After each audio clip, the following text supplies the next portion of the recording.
regarde ça, on Dieu fait moi, psychologue qui te vient là, c'est ton noir, ton dame. On y a l'elvini, il dit, mamie, il y a autisme. Il dit, autisme, ça veut dire. Il dit, bah ouais, il va communiquer, il va gagner eye contact, il va pas rien. Il dit, oh, il dit, on va dire que c'est pas ça. Il dit, ça, on dit là, c'est lui. Quand on va dégager, on va faire des matchs pour faire un service pour lui. Il dit, wow. On y a là, on commence à regarder, Dylan a 15 ans, on y a son bail, ça, son bail, il passe 14 ans de ça. Pas de paquet de ressources, nous gagnons, même je connais. On y a mal online, mal chercher ressources, mal chercher, ouais, côté m'ka joindre monde pour aider parce que choc la loup. Et nous connaissons notre communauté, on pas qu'à parler de bagaille. Si petit tout bon bagaille, c'est pas marcher parler, on va bailler bouche petit, on va faire ceci, on va faire cela. On y a mal juste uptown, up west side. Ma chita est blanc, pas dans les blancs y a petit. On y a là blanc y a parler, blanc y a tout bagaille. So on y a là dit ah, nous tin comme ça petit là y a tel bagaille, bon on n'est pas capable de bailler ça, faut parce que nous va pas les bailler ça. On dit non, ça y est. Faut faire des matchs. On dit ah, pas vous connaissez si on a petit toujours, il a grandi. On y a fait des matchs, on dame petit regarder. Ma pion ba, on blanc. Il dit ouais 3-4 nèg qui dans prison, grand pile là qui gen diagnosis, on va jamais faire avec ça. OK? So sous on petit là gen doit gen bagay pour aider dégage yo. Ba yo c'est pas pour parce que sous même qui complexé. So on va faire pour petit. Parce que demain ou pas dire que sous te connaît on a fait tel bagay. So dégage.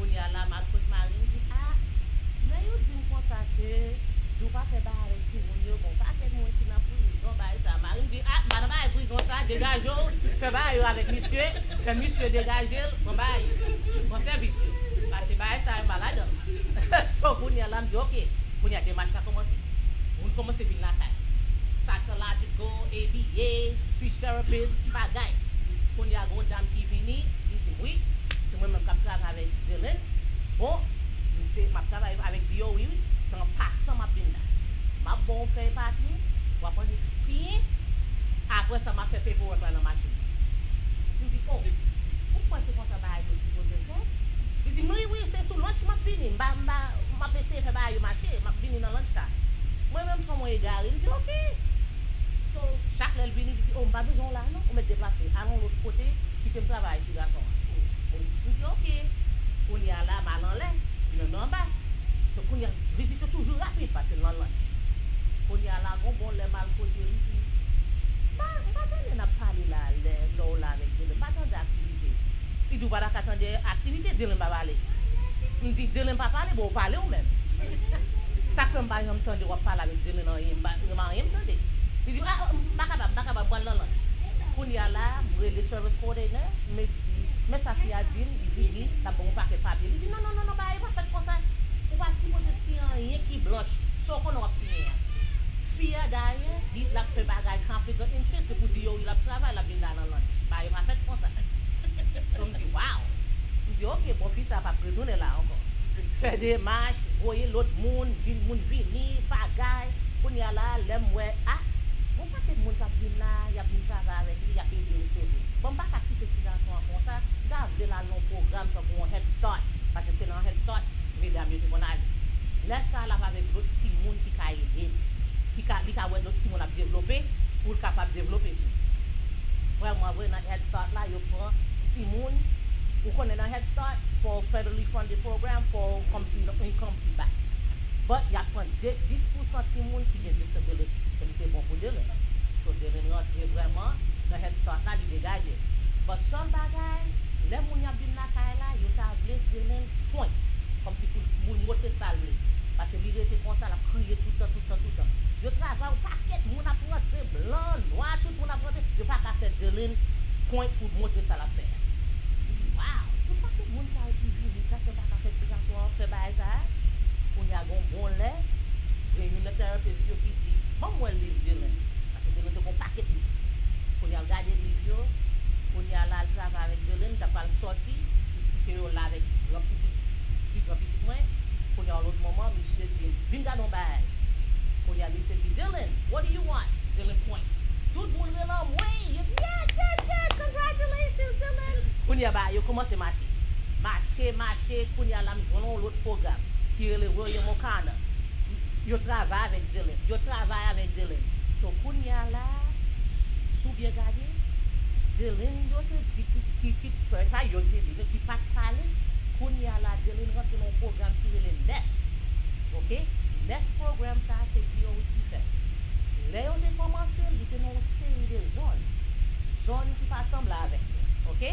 So, yo te évité dans focus group. Maintenant, focus group là, on fait qui dit, ouais, NES là, c'est Ivy League. C'est gros programme lié dans la special education. Marqué. Pour nous commencer à faire des matchs pour laisse. Laisse ça de n'importe quoi, même de 3 ans. Laisse là commencer dans le kindergarten. Pour nous faire des matchs. Pour nous là, il dit, ok, you évalue Dylan. Dylan a dans ce programme là. Pour nous là, let Dylan a dans ce programme là, Dylan a profité. Mais Dylan, ouais là, il y a 15 ans, Dylan te pas parlé. Pour nous Dylan te valedictorian 2 fois. Dylan Brooklyn Tech Specialized High School, Dylan travaille, Dylan parle, Dylan a mené, mais Dylan a bien parlé avec nous là. Come Dylan.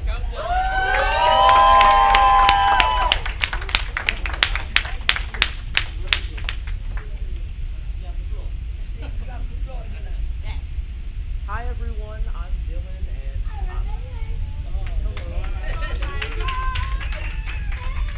and I'm going to describe my stories of how I saw it in my perspective and my point of view starting when I was young. So when I was around 1, I can remember being very engaging with everyone, like being able to show signs to my parents, being able to make small communications with them.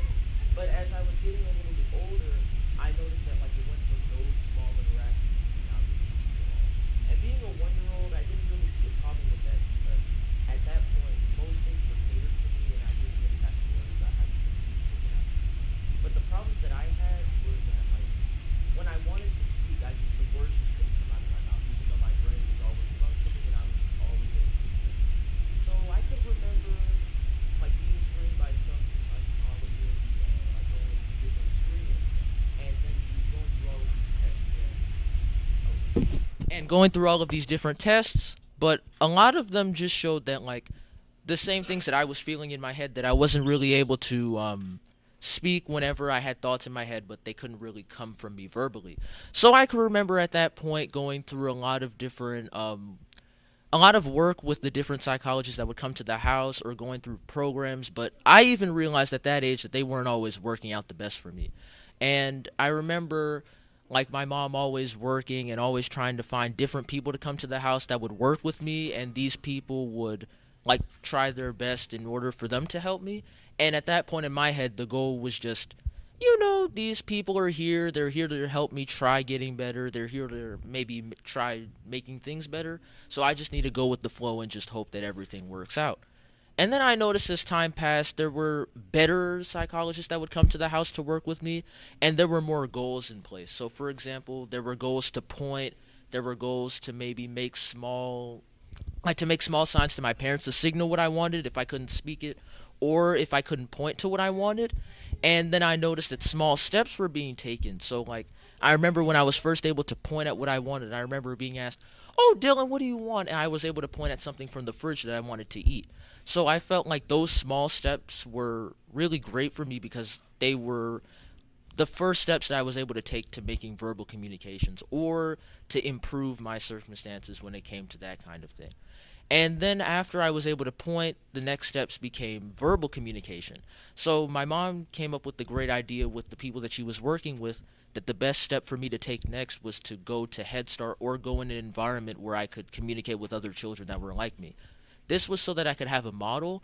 So that took the form of going to Head Start. That took the form of going to a program called Thursday's Child. And even though there were little trials and tribulations between those, I started to realize that these things were working out for me because I was able to see kids that were my own age. So I was able to get a model of how to socialize with kids. I was able to get a model of how to maybe work better with kids my own age. And I was able to see, like, what are sufficient ways that I could go about life in a way where I can communicate and also have a good time with other people, because before that I was mainly in the house and I was working with the psychologist to build my own skills. But being with the other kids led me to have more exposure to them, and it also, I feel like, made a pretty big bridge between the kind of things that I was doing at home and applying those things to my outer environment. So after that, I could remember getting more screening and then eventually being evaluated for some programs. And I didn't know that it was the NEST program at that point, but I went to the school called William O'Connor, which was my preschool, and there I had more exposure to even more kids that were around my age. I had a lot more nurturing teachers while I was there. While I was there, I was able to work on even more skills like some of this I was able to work on some of the sensory issues I had. I was able to learn how to communicate with more kids. I learned how to be more kind to these kids.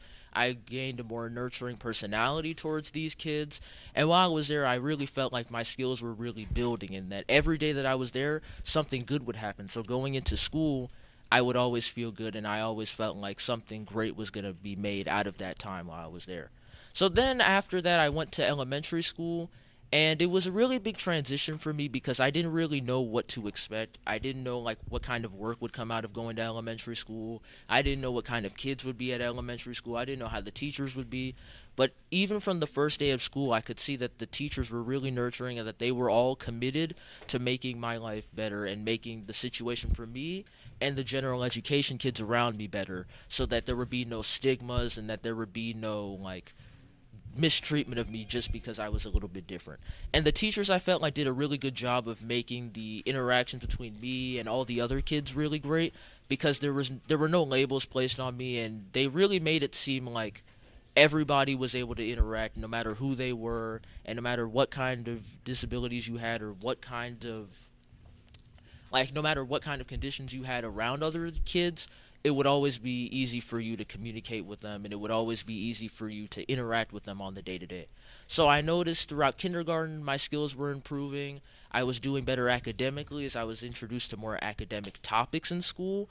And then I also noticed that as time passed, my social skills were getting better, some of my sensory issues were going away, and I felt this constant momentum building up. So as I approached the end of elementary school, I was doing really, really great academically, and I eventually was able to get valedictorian for the first time in elementary school. And, and then, of course, since I was in fifth grade, there was another transition to be made going from elementary to middle school. And in middle school, that was in around 2019 to 2020. And, of course, COVID-19 first appeared, and that's when that happened. So being at home, I feel like that opened up like really great opportunities for me to have a lot of self-improvement, and being at home really allowed me to self-reflect. And even through schooling from remote learning, I felt the same kind of nurturing treatment. I felt the same kind of support from my parents, teachers, and siblings. And I felt like I was never alone and that I always had someone to look towards if I ever needed any kind of support. And I always felt like while I was at home, I would always be able to keep growing and improving because all the supports were there. Whether I could go to my teachers through Google Forms, or either I could go to them through Google Meets or Zoom meetings, or if I even could just go and talk to like my parents about how I was feeling, I always felt like there was a time for me to really like self-reflect and really go to them to just discuss how I was feeling. So there was no like sense within me that oh, I needed to hide whatever I was feeling because I always felt like I could go and talk about it. So I feel like as those skills were improving throughout COVID, it really helped me build up my inner character as I was moving into 8th grade, where I developed the goal of trying to get into the high school I go to now, Brooklyn Tech, and I really gained the work ethic to work towards getting into the school through this program that I went to called CAS Prep, where I learned a lot of new skills and I learned a lot of new test taking strategies that would help me on my process to getting into the school and preparing for the test, whether I was in the classes for the program or on my own working at it. And I feel like the momentum from even working to take the test helped me academically through 8th grade, where I was able to become valedictorian for the second time in my class.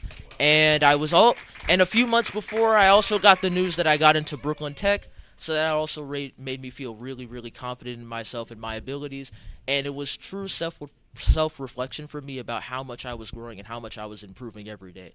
So now I go to Brooklyn Tech, and even though I'm not in the NEST program anymore, I always remember their impact on me, and I always try to keep the lessons and messages that I got from them every day throughout elementary and middle school.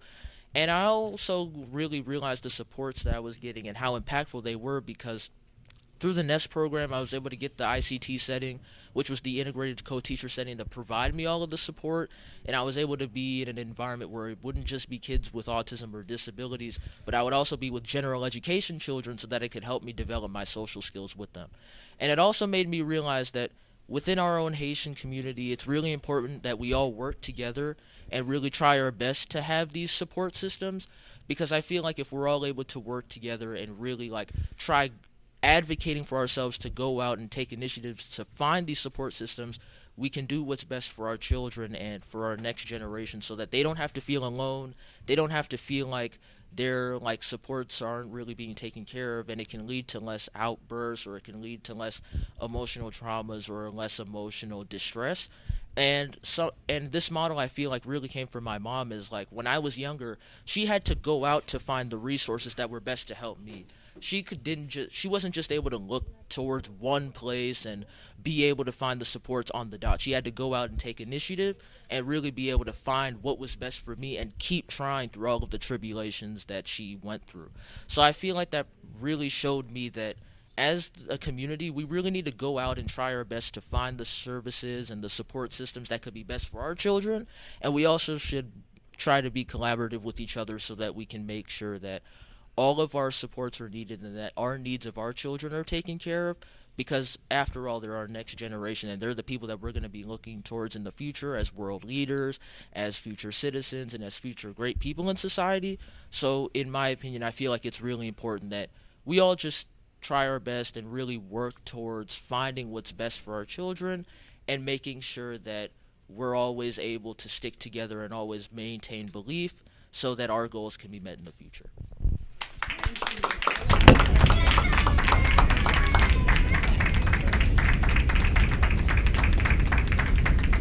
Well,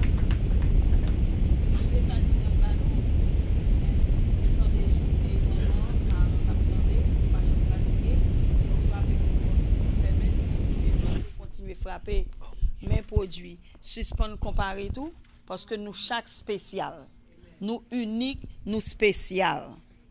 Donc, mais ça ne gagne le gain ténacité, le gain parents qui pas découragé, ou bien tout la culture nous honte parce que nous avons petit monde qui différent. C'est pas important. Nous avons une responsabilité, nous avons petit monde que nous bail la vie, nous avons une responsabilité envers petit monde ça pour bien-être li.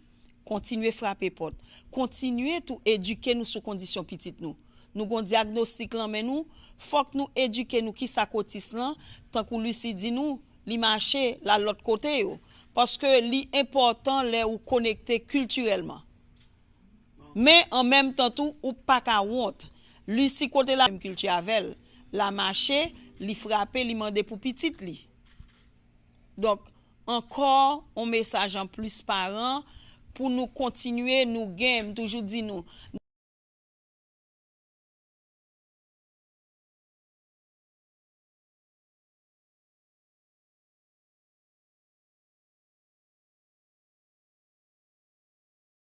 demander communauté nous vini la jodi on a demandé communauté acceptance pas vrai inclusion nous gain responsabilité nous tous parents parce que c'est bien qui plus précieux nous gain pas gain pile dans nous la gain bateau gain avion pas vrai puis gros richesse nous gain là c'est petite nous donc nous gain on responsabilité éduquer tête nous sous condition petite nous pour nous chercher ressources ak service pour petite nous ressources ak service qui disponible yo là nous chercher à petite nous et puis tout nous mettre une jambe dehors dans l'advocate pour petite nous. Dylan, proud of you and thank you for inspiring me as a parent.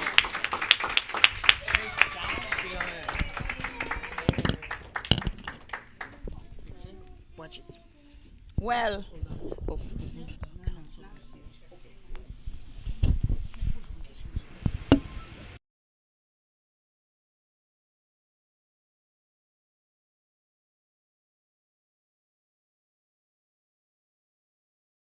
Mettez téléphone non sur mute parce que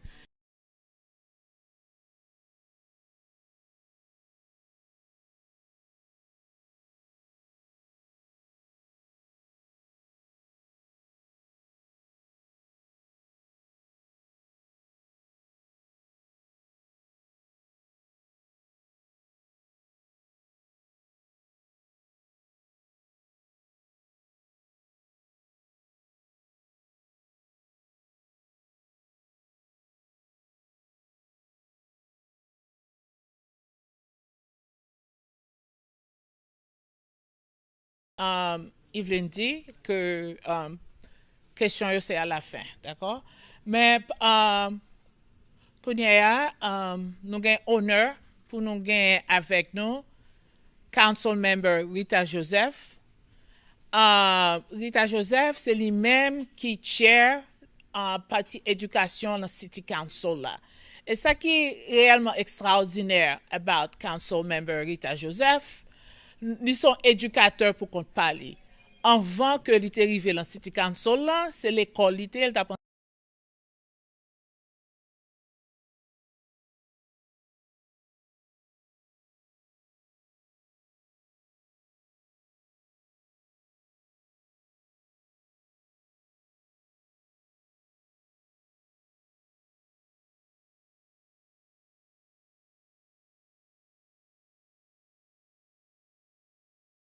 éducation.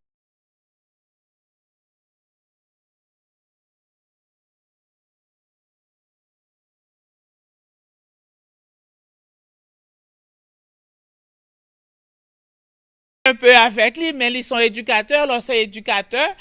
Ou remettre tout le monde pour tout le monde, pour tout le monde. C'est avec son grand honneur aujourd'hui, en matin, que nous recevoir Council Member Rita Joseph.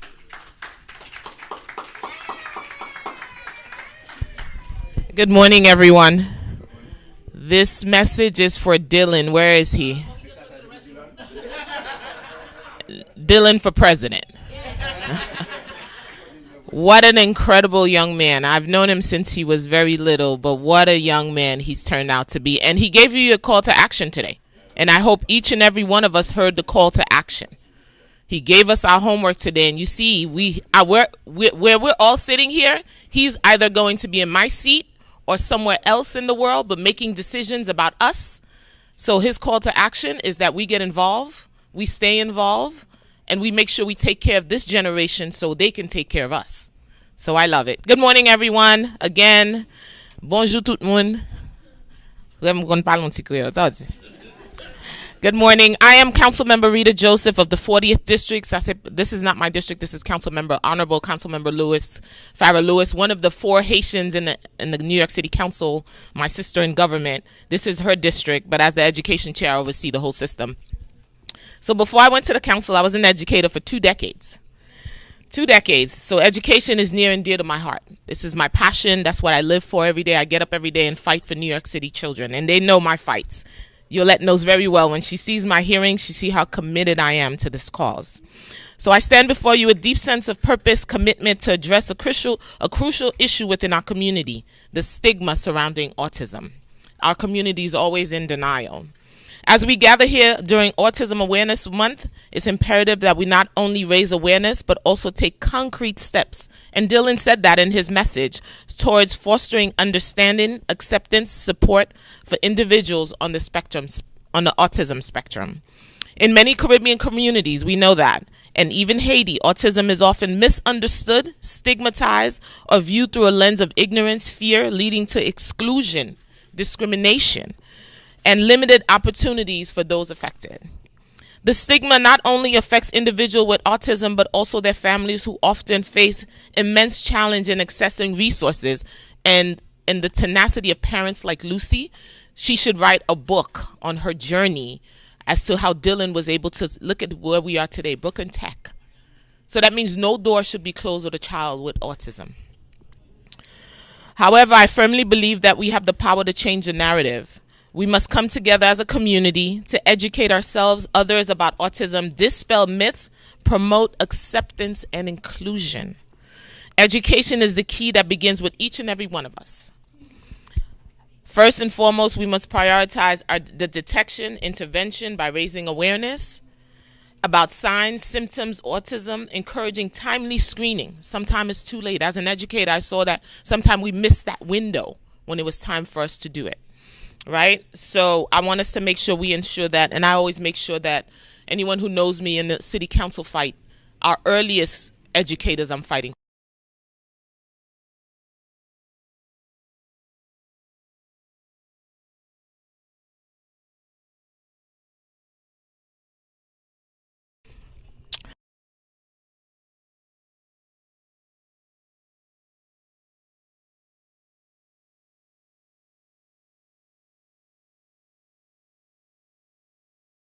of individuals with autism and create welcoming space so they can thrive. That's very important.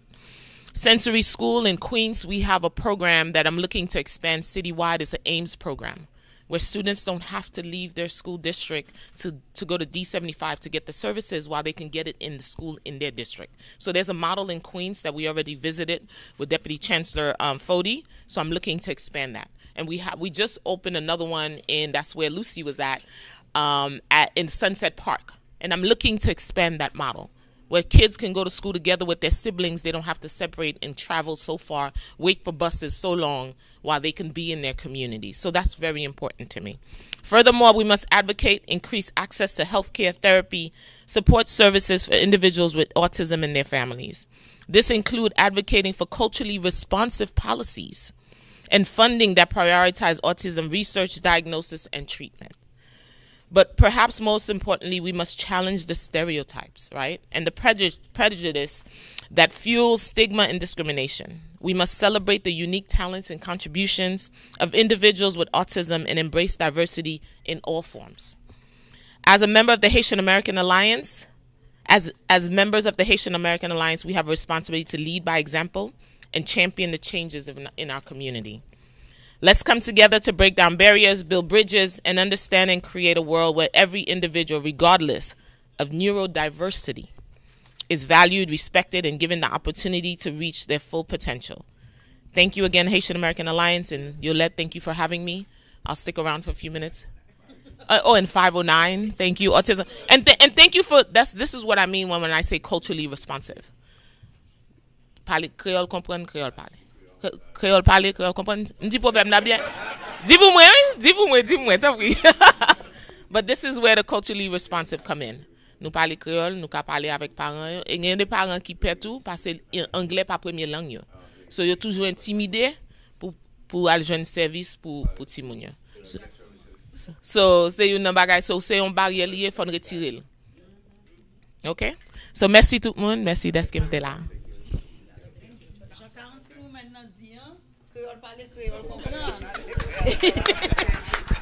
Créole comprendre.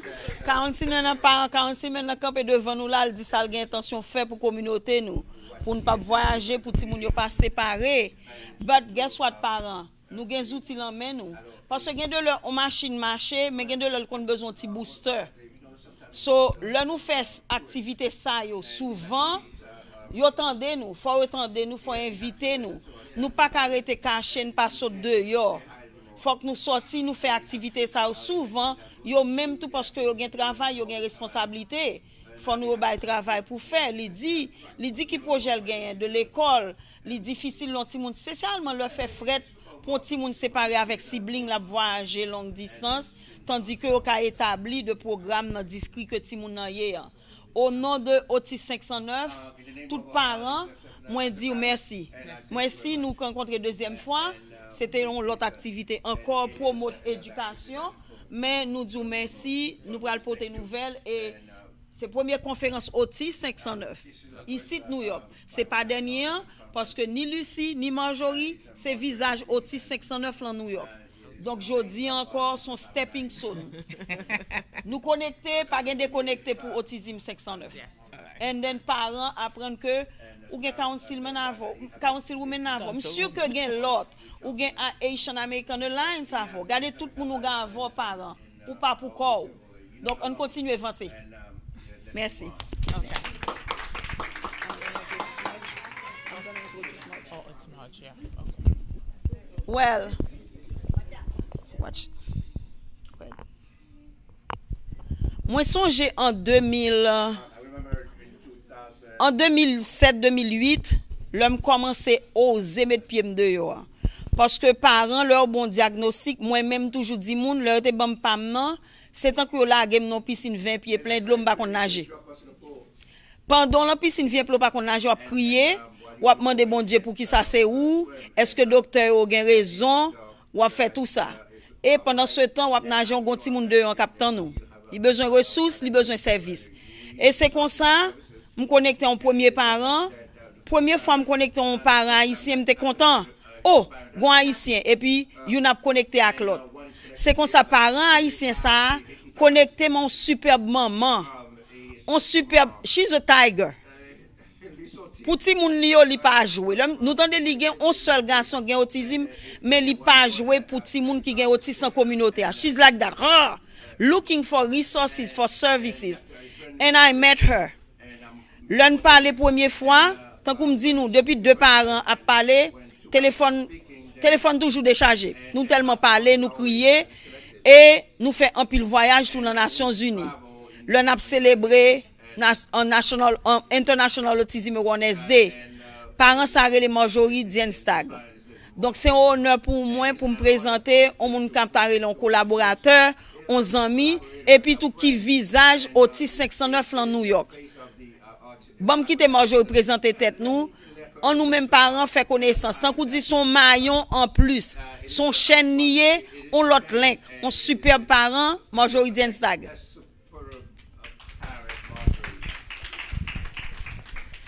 Good morning, everybody. Bonjour, bonsoir tout le monde. M'a mélangé créole en français et anglais, tout ça pour me faire tout le monde comprendre ça me veut dire.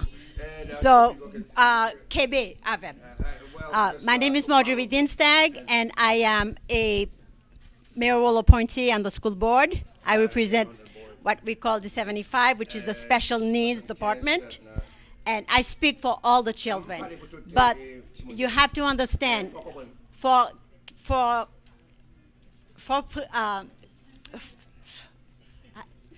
you take care of home before you take care outside. So yeah. So as a Haitian, I wake up every day as a Haitian. I wake up every day as an autism mom. So all the children count for me. Where I live, there are not too many Haitian children with autism, and I wonder what's happening around outside with kids, families with kids with autism, what's available for them. And about 15 years ago, I was lucky enough to meet a few people, and through a mother who's probably, I don't think she's here yet, Celia Green, who pulled me in to be an advocate in D75. At the time I was fighting because I have a 20-year-old, first of all, who has autism. And of course you fight DOE, you put them in private school, that's what everybody else did.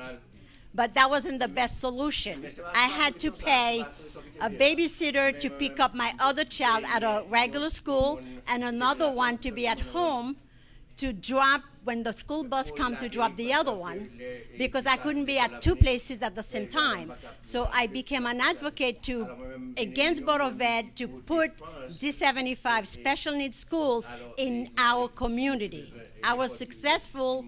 I live in District 2 and we have 75 Martin Street. It took us 10 years to get this school started. And of course we have a D75 program. My dream's always been to have a parent to drop all the children at the same location. You don't have to worry about your kids spending 2 hours in the school bus. However, I know that's not available to the Haitian community.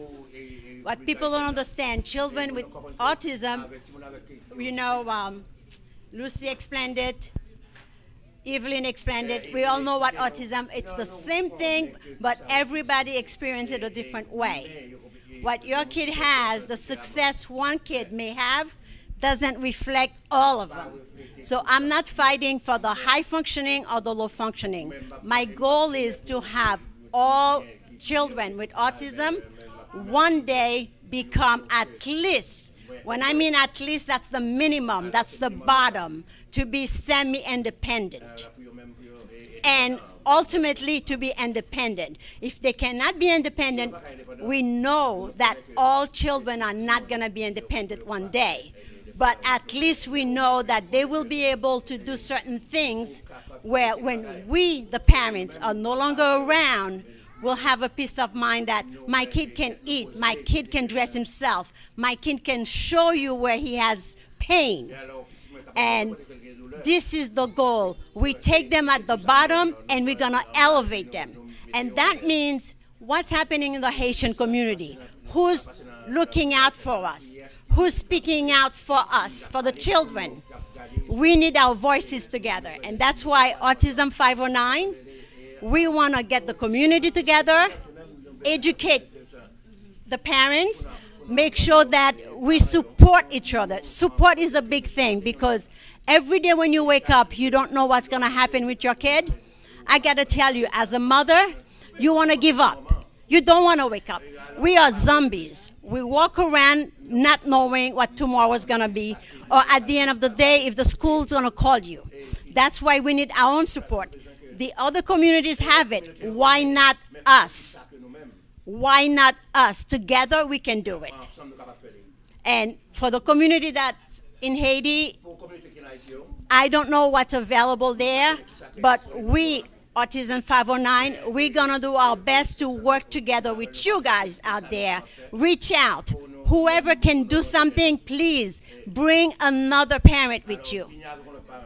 And together remember one thing. Board of Ed, you walk away with Board of Ed. At any given time, they may drop you, but at the same time, you work with them for the benefit of your own children. But always, always remember, you are the one that has to guide them. You are the one who have to accept. Acceptance is a big thing. You let people know that it's okay. You're going to fight for that kid, and you want them to accept that kid the way it is. And most of all, tolerate them. Don't accept them, put them next door. No, you're going to tolerate their presence and be aware of who they are and support them. Autism 509 is here for our community. Nobody's going to take that away from us. Thank you.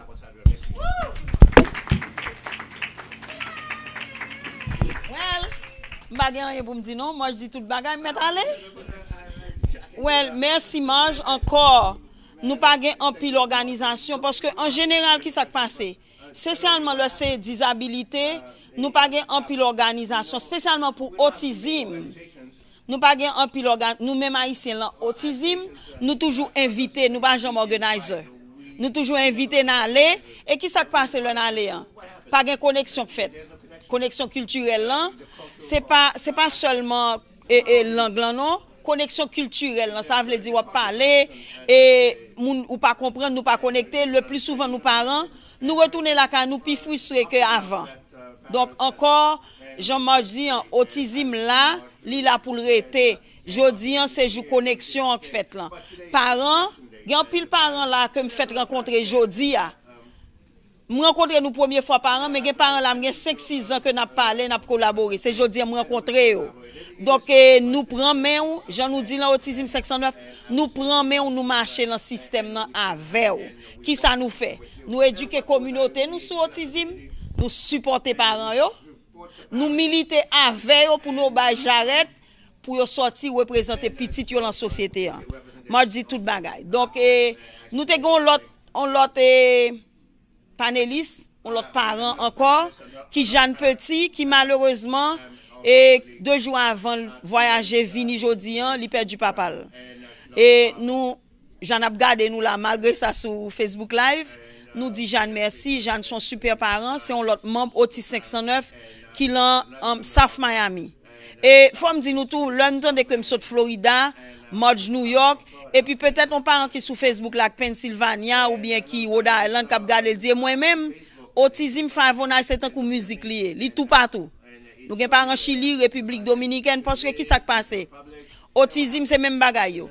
Comportement, sensory issue, l'on connecté avec nous gen doit pas ka venir peut-être Chili pour une fois activité comme ça, mais nous ka faire le Facebook live. Donc 1 minute pour saluer Jeanne, pour dire Jeanne, mes compliments, tout la font bon travail dans Broward County, Miami-Dade County, avec parents yo, Autisme 509. Jeanne, c'est un entraîneur spécial pour parents. Litre nous pour comment pour dire avec petit tout. Nous fait ça dans Autisme 509. Donc Jeanne, souhait nous, allô, merci pour support, ou inspirer nous, meilleurs parents, meilleurs militants. Sur ce, nous connaissons parents, m'a dit nous que nous avons responsabilité. N'a sorti de on a demandé communauté accepter petite nous. Nous avons responsabilité. Leur avons responsabilité ou avons droit tout. Et nous même pas qu'on habitué tendez toujours dit nous pi bonheur pi bon. Early intervention. So pas de meilleur spécialiste moi carré les vinn parler de ça là.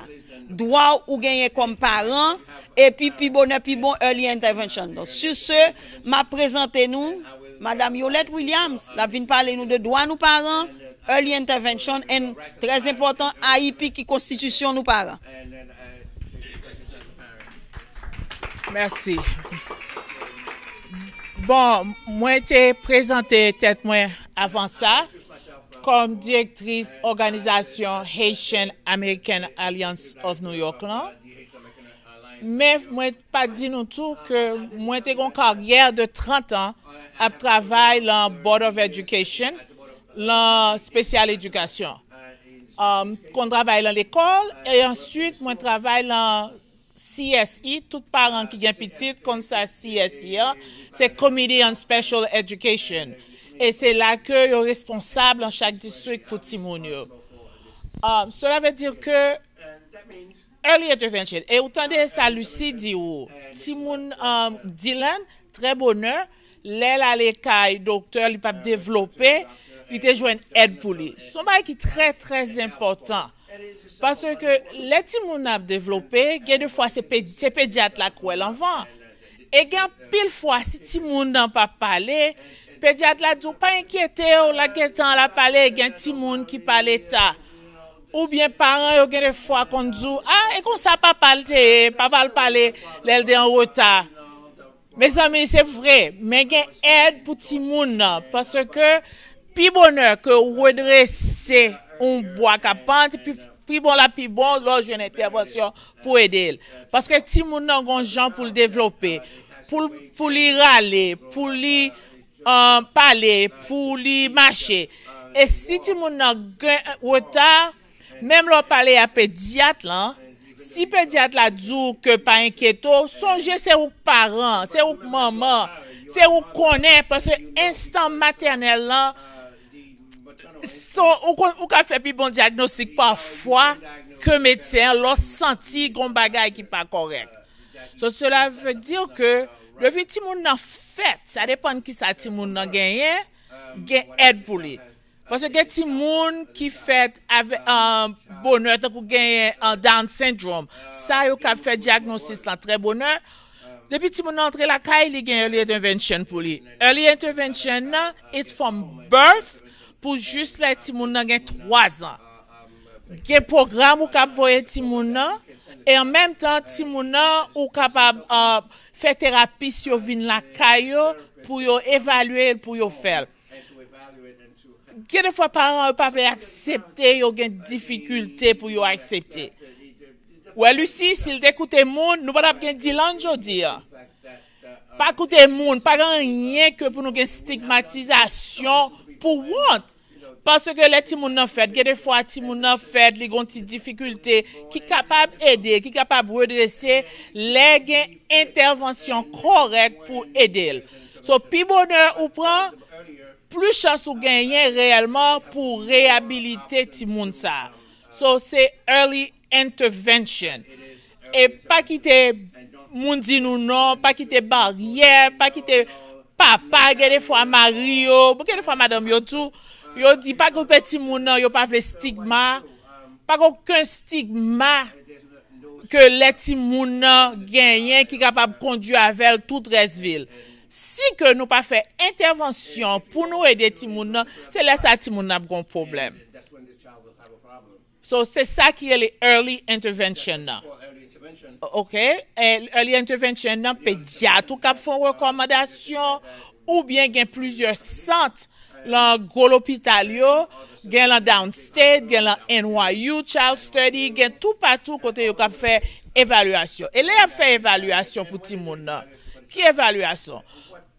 Sur ti moun qui pas capable parler. Pour qu'il soit besoin faire évaluation psychologique. Pour qu'il ça faut chita en social worker. So des fois parents pas comprendre ça. OK? Bon, m'a expliquer nous pour qui ça l'aime pour l'entrer dans AIP un peu plus. Pour nous faire une évaluation très globale pour nous voir qui a ti moun nan gen difficulté et surtout les ti moun yo jeunes ou garder si ti moun nan gen difficulté la occupational therapy c'est occupational therapy c'est moteur fine motor dis pour moi que yo non so moteur c'est un coup Bon, mais qui j'aime qu'on explique parents, même pas quand c'est correct, ouais, mais en pied, c'est moteur, c'est eux qui dirigent nous, guider nous, pas vrai? So, cela veut dire, les pour écrire, faut faire mouvement. Les pour marcher, faut faire mouvement. Et songez, tout mouvement, ça n'a fait, yo. C'est pas qu'on sort juste écrire ou bien marcher. Une connexion faite à cerveau, avec pied, avec main et tout ça. So, les gens ont talent, ça, tout ça, aider puis faire évaluation pour tout le monde. Quand il y a les gens qui ont 3 ans, il faut quitter early intervention. L'aile qui était intervention qu'on y a, il peut connecter avec comité special education. Ça, c'est comité preschool.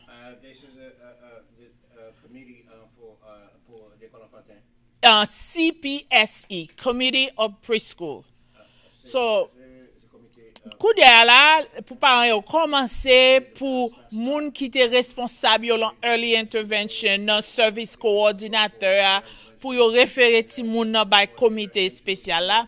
Mais faut dire, même si ti moun nan pas dans early intervention, gade fois gade ti moun yo attraper retard là ta. Gade fois ça 2 ans, gade fois ça 3 ans, ou capable toujours parent écrire une lettre dans comité preschool là pour demander une évaluation pour petit tout. OK, et ça comme on a parlé de autisme aujourd'hui hein. So, on connaît ti moun qui est autiste, il est toujours DSM 3 du comme ça faut évaluer ti moun nan avant le 3 ans. Mais il y a des ti moun qui yo pas joindre au bonheur comme ça que son ti Jean Pita. So parents lui-même et puis l'homme écrit lettre là dans comité a. Ou pas besoin qu'on écrit anglais. Là n'importe qui langue qu'on écrit que c'est en créole, que en français et brel n'importe ça nous voulons c'est district là pour dégager pour le comprendre. On comprend? Si nous pas capable écrire dans n'importe qui langue, de nous venir dans l'école dans le district là ou demander pour évaluation, ou demander aider écrire lettre là pour évaluation. OK? So, l'autre cas de éducation spéciale, pas vrai? De pour commencer dans CPSI, parce que il y a une loi qui gouverne. Il y a une loi, ça y est les 509. Loi 509, c'est une loi qui responsable pour toute disabilité. C'est ça qui fait faut gagner un ramp devant building. C'est ça qui fait autobus il faut gagner ramp. C'est ça qui fait tout élévateur gain bral. C'est pour ça de plus en plus pour ça inclut tout le monde. So spécial éducation couvrir sous loi ça yo. Normalement jusqu'à 3 ans, ti moun nan c'est state là ou l'autre doit gouverner li, mais à partir de 3 ans, loi fédérale ça yo couvrir connaît loi sorti en fédéral, li vinn dans state city que ou suivre ça. OK, là yo suivre toute loi ça yo. Ça veut dire loi veut dire les parents font recommandation pour évaluation. Langue n'importe qui langue ou couvrir sous ça. Combien de jours la prend pour faire évaluation ou couvrir pour ça? Qui est-ce qui pour faire évaluation? Qui qualification moun? Qui ça y a recommandé pour ti moun? Tout bagay ça yo couvrir sous loi ça yo, loi spéciale éducation yo qui très important. OK? Na, gen parents haïtiens que me connais parce que les m'te kon travail, m'te kon rencontrer parents yo assez souvent. Parents yo gen de fois les rencontre un monde parents yo pas kon parle anglais. Mais yo pas dit yo pas kon parle anglais. Yo joine n'importe qui monde parce que de fois parents occupés, li besoin courir al travail, li joine un monde qui pas kon parler créole, qui parle anglais, pas comprendre très bien. Li dit oui, madame faut m'aller travail. Mais parce que c'est pour petit tout. Et travail là important et c'est pour ti moun non pour le travail. So cela veut dire si que ou pas fait travail ça tout pour aider ti moun non, c'est donc ou travail ou laver mon suy à terre. Tout de travail yo important. So loi dit faut yo ba nou moun qui parle langue nous. OK? Haïtien toujours dit oh non. Déjà l'on fait évaluation pour ti moun nan, ou pas seulement faire partie académique là, ou doit aspect culturel. Parce que comme nous fait gap di la matin, créole parler, créole comprendre. So get une fois les qu'on fait évaluation, ou parler avec lui, get des bagages que ou comprendre que culturel ou pas ouais gon problème dans ça. Parce que nous même maman haïtien, ti moun nan doit gen 3 ans n'a pris en cuillère derrière pour nous bal manger. Nous pas voyez mal là ça. Mais là dit moun nan ti moun nan gen 3 ans, c'est maman qui bal cuillère, a dit oh. Vous comprenez ou même haïtien, nous connaissons maman haïtien très nurture, nous remet faire ça. Ou demander maman mais pour qu'il soit bal manger, ou explore parce qu'on connaît son maman, l'autre moun n'a dit ou pas ti moun nan manger. So gon paquet l'autre ba ça ou bien ti moun nan dormi dans cabane avant. Ça veut dire nous-mêmes n'a explorer plus pour nous garder si son disabilité ou bien si son maman overprotective. So c'est ça qui fait important non seulement pour langue là, pour aspect culturel là et même aspect culturel là couvrir la loi tout. So gon paquet de loi prend bénéficier de lui prend avantage de ça. Et parents gen en pile droit exercer droit ça yo. Prend un petit temps que me connaît bay travail là baisser lever à tout ça important mais pour ti moun nan ça autant important. So qu'on y a là les ti moun nan là preschool y a pe qu'on y a là CPSC après on fait évaluation, y a font évaluation psychologique. Pour que ça y a fait un psycho-educational, c'est pour ça ouais qui ça qui potentiel ti moun intellectuellement. Il faut moi dire que moi j'ai ancien collègue moi Ménès Desjoie qui est psychologue, Ménès fait un pile évaluation ça yo, moi ma Ménès nous chita ensemble là en pile IP meeting. Et cela veut dire que faut regarder qui ça ti moun ka bon parce que c'est aspect c'est psychologique là, test là et c'est son test psychologique académique. Et pas test moun fou. Il y a des fois parents disent vous savez ti moun nan psychologue là. Non, son test académique pour garder potentiel intelligence ti moun nan. Et les ti moun nan petit comme ça, il y a des fois ou pas même prêter sous sa trop. C'est pas ça Ménès? So cela veut dire que parce que ti moun nan gen 3 ans, vous comprenez? So ou fait évaluation pour ti moun nan et pour faire aspect académique. Comme on connaît même à 3 ans, développement ti moun nan get by pour ti moun nan faire à 3 ans. Est-ce que ti moun nan marcher? Est-ce que li capable jouer à zanmi li? Est-ce que l'on pas la toilette pour compte li? Ou garder pour toute bagaille ça parce que aspect développement est extrêmement important. Les qu'on ouais parents comme social worker, nous te garder pour nous ouais qui gentil moun nan développer. À qui l'âge li marcher, à qui l'âge la toilette, à qui il fait toute bagaille ça yo parce que c'est ça n'a garder pour nous ouais. Et puis après ça qu'on y a ou garder aspect familial là, ou garder dynamique famille là pour ça comprendre parce que les psychologues là fin fait travail par li histoire ti moun nan l'a garder li, l'a aider le mettre en perspective tout. Pas vrai? Et puis après ça on fait éducation parce que à l'âge ça est-ce que ti moun capable jouer à bloc, est-ce que capable un bloc, est-ce que capable 3 qui ça le capable faire ou chercher tout niveau dépend de l'âge ti moun pour faire évaluation. Les ti moun nan CPSC dans preschool loi dit jusqu'à 5 ans ou pas capable ti moun non classification. So sou gen ti moun li dit a child with a disability. Nous doit dire son ti moun qui gon disabilité. Mais nous pas excusez-moi. Ti moun a disabilité que nous pas yo pas bali loi dit non ti moun nan trop jeune pour déjà ouais s'il gon disabilité et pendant ce temps songez ti moun nan a gen en pile intervention qu'a fait parce que ti moun nan sorti la early intervention. Kounya la, et ça va plus bon encore si évaluation faite bilingue. Les plus bon parce que aspect culturel là, a examiner tout. Et puis les sorti moun nan Kounya la, les lan preschool, gen programme c'est la kay ti moun nan yo voye li. Gen de côté ti moun nan doit long daycare center côté le recevoir service là. Ou bien que ti moun nan doit l'on center-based program. Ti moun nan doit recevoir SEAT, Special Education Itinerant Teacher. Son professeur spécial éducation qui travaille avec lui. Ou bien ti moun nan doit gen speech, OT, PT, tout service sa yo pour gagner. OK. Et OK. Après ça, les que ti moun nan kounye gen 5 ans. Alors yo pas tant juste 5 ans, les ti moun nan poil gen 5 ans. Ti moun nan kounye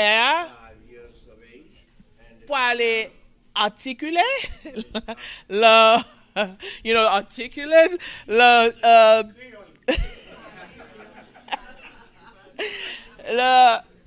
l'école régulière comme du parent. Parce que la loi a dit que depuis que moun nan gen 5 ans, il doit à l'école. So, kounya à l'âge ça, c'est son époque qui baille parents en pile anxiété. Parce que même dit lundi nous, l'était là William O'Connor that I'm very familiar with. Il était très nurturing, very nurturing. Kounya là pour l'école à 5 ans ou pour local public school ou pour l'ongo l'école. So, ça va pas remplir l'anxiété, par exemple, si mon a aller gain pile l'école parce que l'école ça c'est de kindergarten à 5e année, gain c'est de kindergarten à 8e année. So parents gain pile l'anxiété. Moi dis parents comprendre l'anxiété ça yo, mais ça qui est plus important, lorsqu'on ti moun qui gagne une classification, on ti moun qui gon problème et puis ti moun nan gon IEP ou même parents, c'est pour plus proactif, c'est pour de yo ou bataille plus pour ti moun nan pour assurer que tout service qui écrit là IEP que parents recevoir. OK? Et IEP que me pense la majorité de moun nan salle là consacré en IEP, c'est un individualized educational programming. IEP c'est ça yo développé pour ti moun nan. Depuis lors early intervention, ça early intervention pas semblé comme ça. But depuis pour entrer dans CPSC, c'est IEP ça, c'est tout un team qui peut participer dans IEP. OK?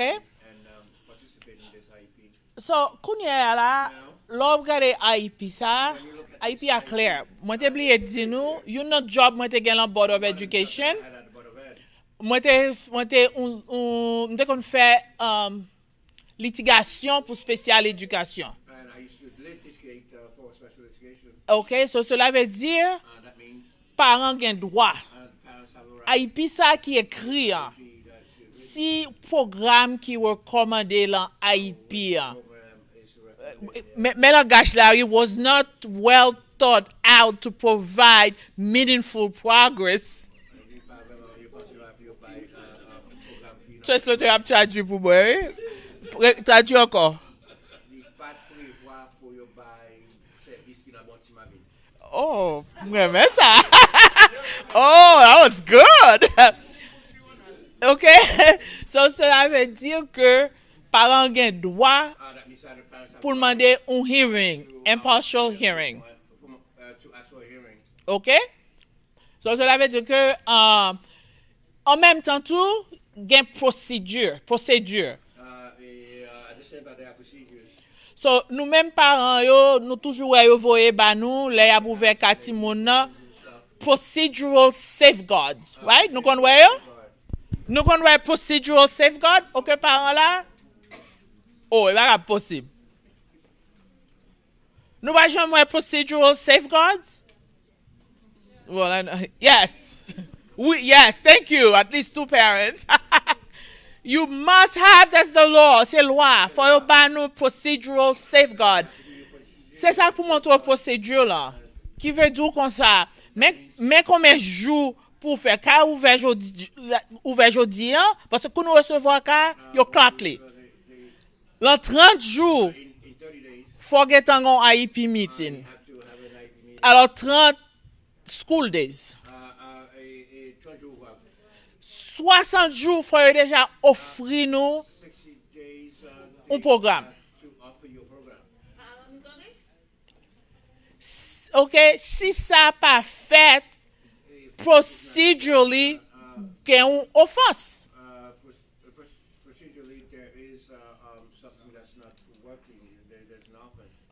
Qui est-ce qui participe à l'IEP meeting là? Loi claire. Faut gagner un psychologue. Faut gagner un professeur. Si petit moun a sorti l'en classe régulière, faut gagner un professeur régulier, faut gagner un professeur spécial.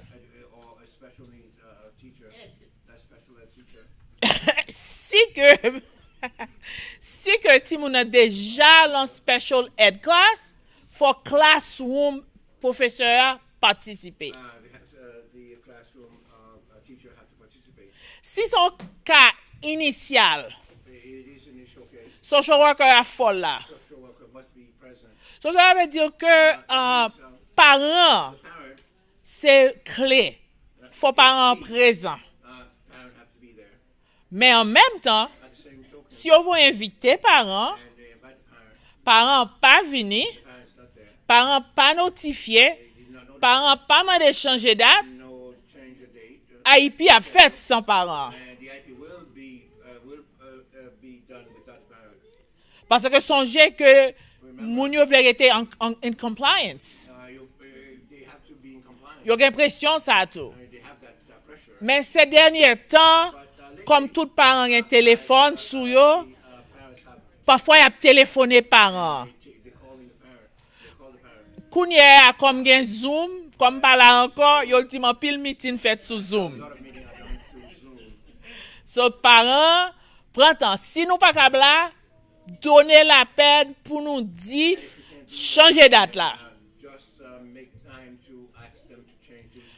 Bien sûr, il a dit non, il a un téléphone là. Mais au contact passé, si on dit non, fait que écrit une lettre. Mandez la l'écrit, voyons email. Moi, garantis si vous mettez la l'écrit, tu pas dire non. OK, mais faut nous faire. Si vous juste relé mon téléphone a dit oh non nous pas capable changer li. Écris une lettre, voyons email. OK, qui est important pour nous faire ça. Et les que nous l'en IEP loi dit faut nous gon monde qui parle langue nous présent.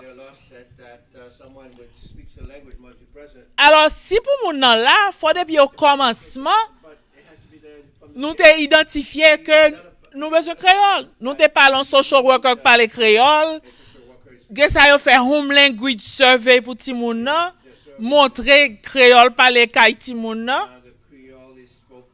Vous comprenez? Et malgré ça, même si gè des parents dit à nous parler mais ti moun nan c'est anglais parler. Mais sou dit que moi vlon IEP meeting avec un moun qui parle langue moins pour me plus confortable. Écrit bete à l'écrit, fax li, voyez par email et fait li a fait. So kounya les nous lan IEP meeting tout le monde a place ça capable intimidant. Parce que ou paquet moun ouais tout dans l'école là ouais social worker, ouais psychologue, ouais teacher, des fois ouais superviseur, des fois ouais speech, ouais tout le monde. Et vous connaissez ça, vous parlez de petit tout pas sortir en m'entendre ya. So parents ont pile anxiété. C'est ça fait, vous supposé voyer IEP avec résultat évaluation yo by parents 7 jours avant meeting nan. 7 days before the meeting, Ça bon temps pour l'île. I have given you time to read it. Sou pas capable lire ou pas comprendre, If you don't understand, you can't read it. al chercher moun qui capable lire, qui capable comprendre You can read it, pour expliquer yo. explain to you. Écrit question yo. Write the questions. Ou gen droit pour mener n'importe moun ko vle avec ou lan IP meeting nan. By anyone that you wish to. Si ou bien ou moun qui kon domaine nan pi bien, right? Somebody who knows the waters.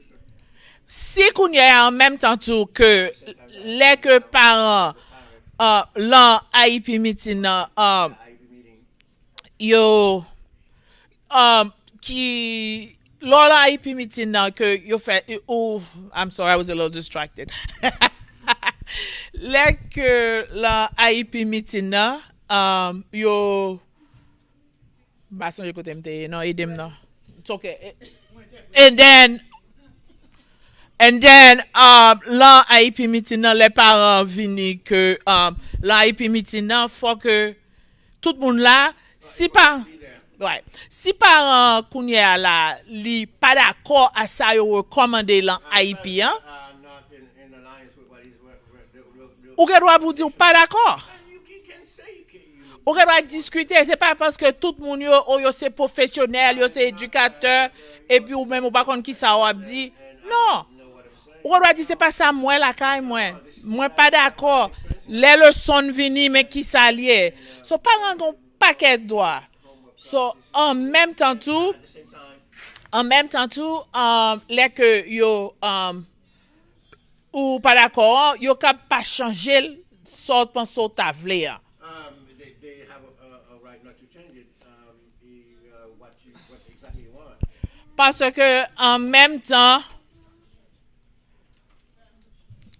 en même temps tout gen de fois gen pile parents qui réellement gen pile difficulté pour accepter limitation ti moun nan. Sometimes the parents have a lot of issues to accept the limitation of the child. Gen de fois parents yon doit dire non c'est pas ça mais ouais parents c'est émotionnalité qui travaille. Et puis tout gon loi tout lan spécial éducation And there's a lot of special education. yo dou kon sa e que That stipulates you are only entitled ou même seulement no wait a minute you're not entitled to the Cadillac of education. On va y comme ça si nous songeons cela veut dire que ou just pour gagner une éducation but not the best not the Harvard but just ou même ou l'école mais pas l'école qui est bon. right all you're entitled to c'est ça yo relé a FAPE free and appropriate education. Est-ce éducation appropriée? Education appropriate. So ça veut dire que tout les parents tout qui fait plus et tout ça, so get tout ça. Mais si qu'on y est hein, parents avec team nan, With the team, pas qu'à boire yeux à yeux. cannot see eye to eye. So ça veut dire que parents gagnent l'autre recours. The parents have other options. Na, ça m'a dit parents là la IP meeting, non seulement ou même ou fini préparer à toute question bagay, Question and all. quand y a la meeting nan, prend non tout le monde. And Malgré y a bon page là oui, mais yo gen des fois yo prend temps pour yo voyer IP à ba ou. Si yo pas ba cool sous place. Prend non tout le monde. Ou bien on va aller dire si yo ka bon copie page là. just give it a copy. OK? Et non seulement ça encore à part de ça, sous pas écrit note, tout ça yo dou sous place. Take notes and about what Kou quitter bureau a, when you leave the écrit prend note pour ça pas oublier.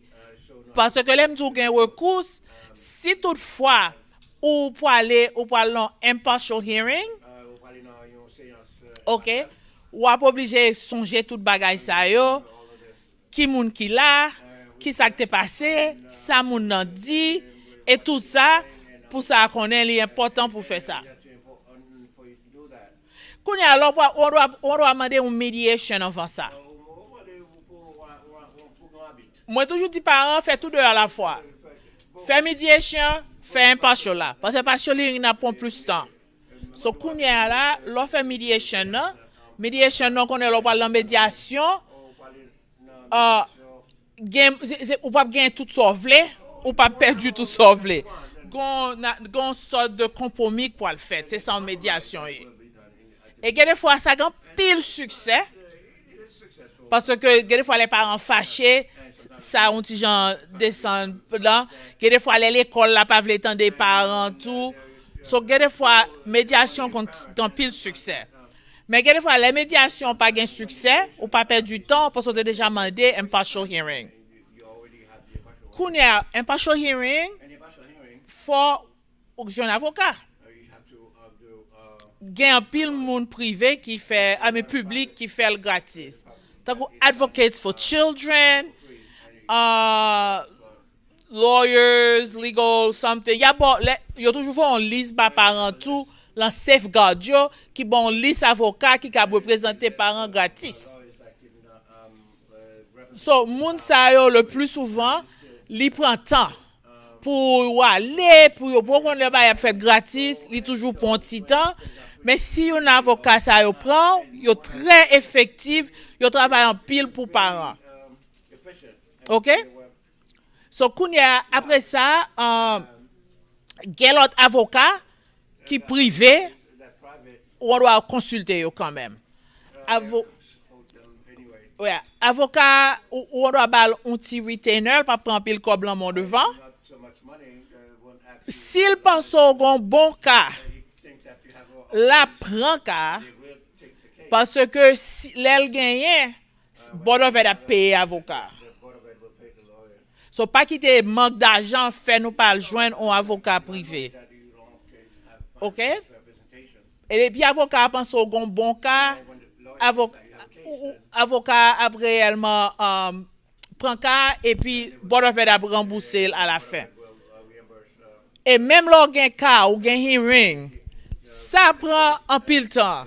Ou aller jodi en cas cancel. Ou doit prendre journée par le travail, juge l'en just en doit parler pour minute, rien pas fait. So, ça veut dire que moi encourager parents, pas décourager. L'autre doit l'en hearing, c'est pour venir. Comme moi dit tout bagay fait via Zoom ces jours-ci, peut-être on peut demander si on peut paraître sur Zoom parce que même hearing yo fait yo l'en Zoom. So, AIP ça, son document légal. Et son document capable de changer tout. Si on pas d'accord, yo capable faire. Des fois, il y a des bagages district là capable faire, mais yo pas capable faire. Yo préfère parents aller le hearing là pour juger l'order. Et l'aime to hearing là, c'est pas pour toi aller dans tribunal, downtown Brooklyn, dans Supreme Court. C'est hearing administratif éducationnel. Et hearing ça a fait dans 131 Livingston Street. Anybody here has ever been to a hearing? Qui est-ce qui a un hearing?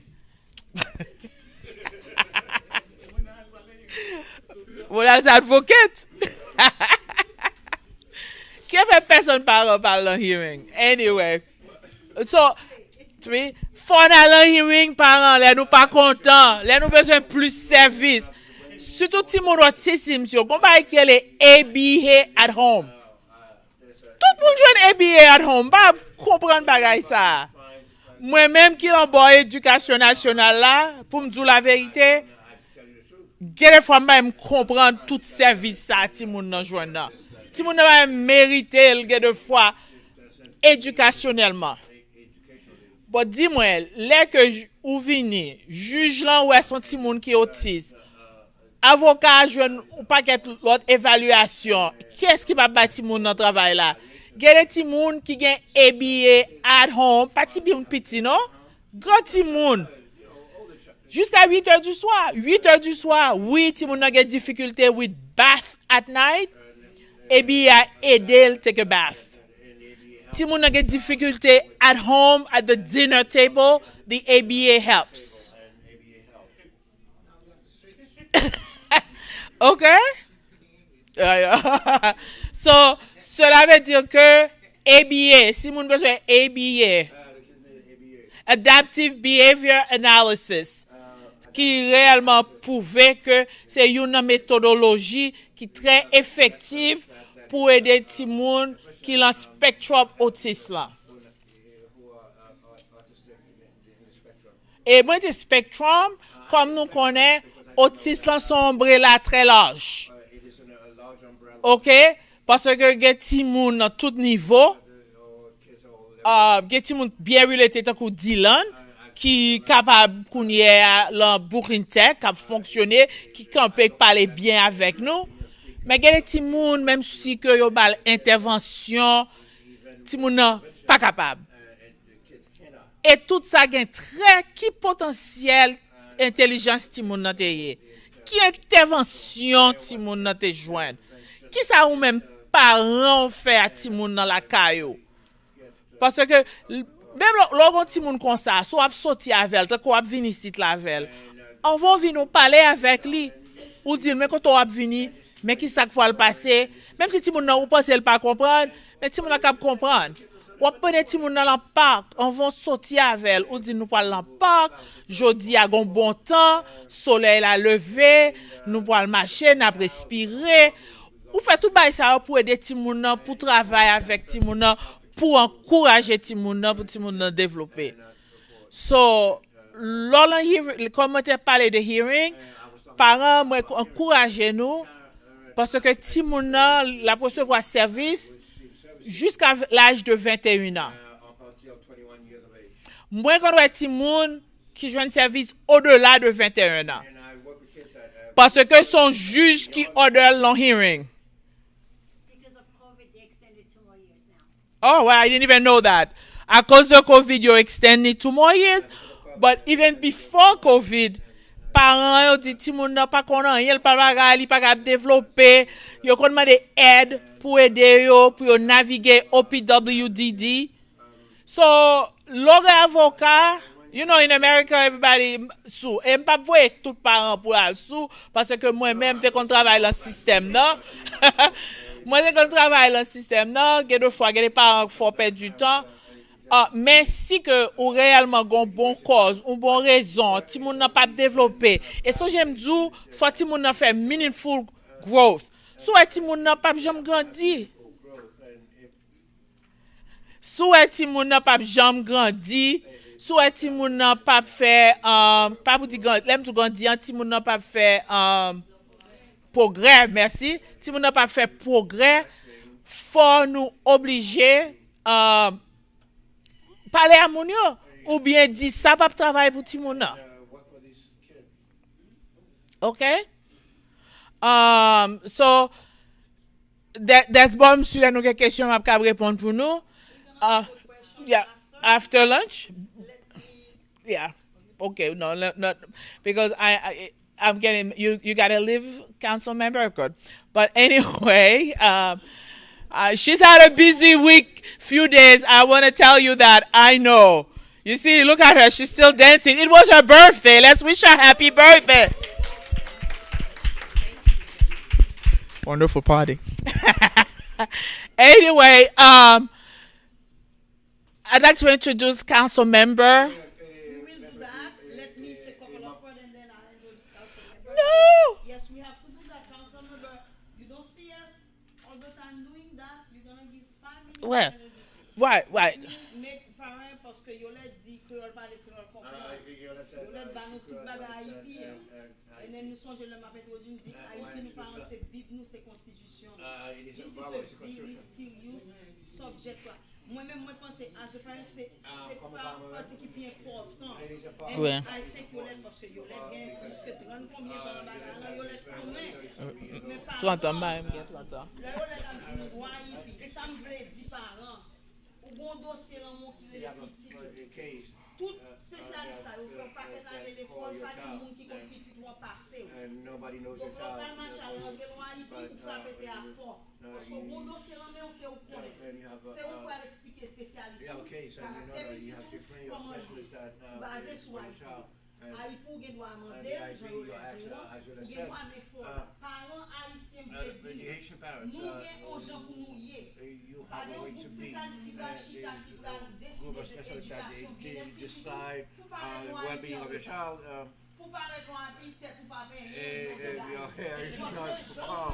But the way you present yourself, that's the way they're going to receive you. And this is the first thing. You have all the rights. And you have a way to be. And you come late. Well, that means that you have no interest in your child. C'est ça que Thank you. All right. Let me introduce. Yeah. Yeah. Let me introduce the council member, Mercedes Narcisse. Like council member Rita Joseph said, this is here. She right here where we are on Flatbush. It's council member Farrah Lewis, who oversees this part of Flatbush. Council member Mercedes, it's more like Canarsie, Flatlands, Georgetown. Oh yeah, she has a lot. Yeah. And a lot of us live in those areas. Yeah. And we're very fortunate in a way at the council. I think with city council, we have 5% of Haitian descent. 5 ou 4, m'a songé. 5? At the city council of Haitian descent. Haitian descent? I would say 4, but yeah. 4? It's me, Farrah, Lewis, and Chiose. You forgot Rita? Rita, yes, Rita Joseph. Oh, okay. So it's 4. I thought it was 5.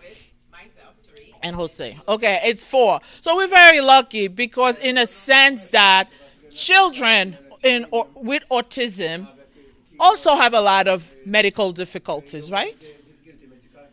OT, PT, that's how you get reimbursed for them. Counseling at the school, Medicaid, and all of those things. So council member Mercedes Narcisse, she oversees the health and hospital? Health and just hospital? She's a chair for hospitals. Okay, so, and she's a member of health. So hospital and all of that, our kids are always going to the hospitals. They get sick, and particularly kids on the spectrum, many of them have other difficulties. So it's a pleasure for her to come on a Saturday morning after she's been celebrating her birthday to be here with you. Welcome, council member. Merci en pile pour non seulement introduction, pour moi tout parents yo qui là, tout monde qui devrait Evelyne et tout ça qui devrait pour nous la matin. Yo let moi même avec lui no travel a lot in Haiti and different places to bring services to the needed community, not only here but as well as in Haiti. So maman, tout pifo moun la c'est créole, tout moun c'est haïtien? Haïtien? Pifo c'est haïtien? Oh, c'est pifo et pas tout. So m'da pas tourner dans créole moi net pour m'ba non boti mamit.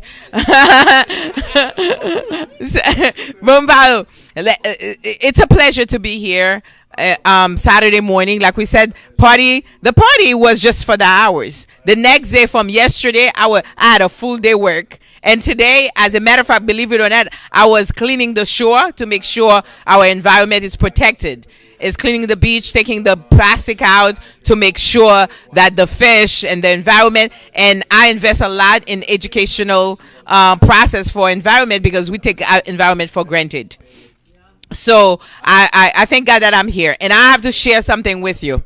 As we're talking about autism, right? For me, it was so important when everyone was talking to me and tell me how they're dealing, the difficulty they were going through when it comes to having a young kid in their hands or older with autism spectrum disorder. So let me share. That was the first bill that I introduced that I was so excited. It's 273. Yeah, with the help of the organization and nonprofit that was dealing with autism disorders. I would say spectrum disorder. So, but it's unfortunate as a registered nurse when parents was telling me what they were going through. And one of the things that brought to my attention was interacting with NYPD. And we know that when anyone with autism spectrum disorder, when they encounter anyone that they're afraid of, they have tendency to try to put their hands in their pockets. And one of the things that NYPD don't want you to do is putting your hands in your pocket. But it's unfortunate that those young folks or those older folks as well, they will put their hands in their pocket to protect themselves, right? And another thing autistic young folks do is kind of like trying to jitter a little, but to protect themselves again from the environment. But if you don't know that, you will think that they're being aggressive towards you. So it was important after one parent called me. They went to a skating ring with their kid. And then parents, I think the young man went to approach a young lady that was next to him to just say hello. You know how friendly they can be at times because they're very loving young folks, right? So after he was trying to interact with that young lady, happened to be a Caucasian young lady, and went to the parents and said that this young man that's tall, and he was only 14, I think 15, but he was about 6 feet something, but it very kind of, it's a young man that don't know what he was doing. He's just being friendly and saying hello, and guess what? He ended up to be arrested, and they had to call me. And after that, I knew that I had to do more than that. And then I had people from Jersey, from different places in Atlanta calling me that to send the bill wording for them so they can draw the same to protect anyone that have autism spectrum, that's on the autism spectrum disorder. So I will tell you, that's the reason that I came from there. And I was concerned. I'm with my sweatpants to come here. But I said, I have to come anyway because I have to show you that what you're doing, I'm so appreciative of your work. Because when the parents, we're talking about over 300,000 young people with autism spectrum disorder in New York. That's a lot. So you're not alone. And don't be... Yes, I have a program. Okay, I was going to get to that, but she started for me. Over 300,000 New Yorkers. So, frère ma soeur pas caché avec ti moun yo. Kite yo prend toute opportunité yo gen. Notande yo. Notande Evelyn Dooley, Yolette Dooley. Cherchez aide avec ti moun yo. Pas caché parce que l'autre jour I met this young lady that came for an event that I was doing, and she was saying thank you to me for exposing it, for showing folks you're not alone, because now today her child is in New York City Tech competitive testing, and that the young man was able to take the test and pass. That show you how excellent they can be. They have a part of their brain that's probably better than ours, unless we explore it. We got to explore that. So don't feel embarrassed and say, oh, my child have a problem. We're not in Haiti. And even in Haiti, we should push for that too.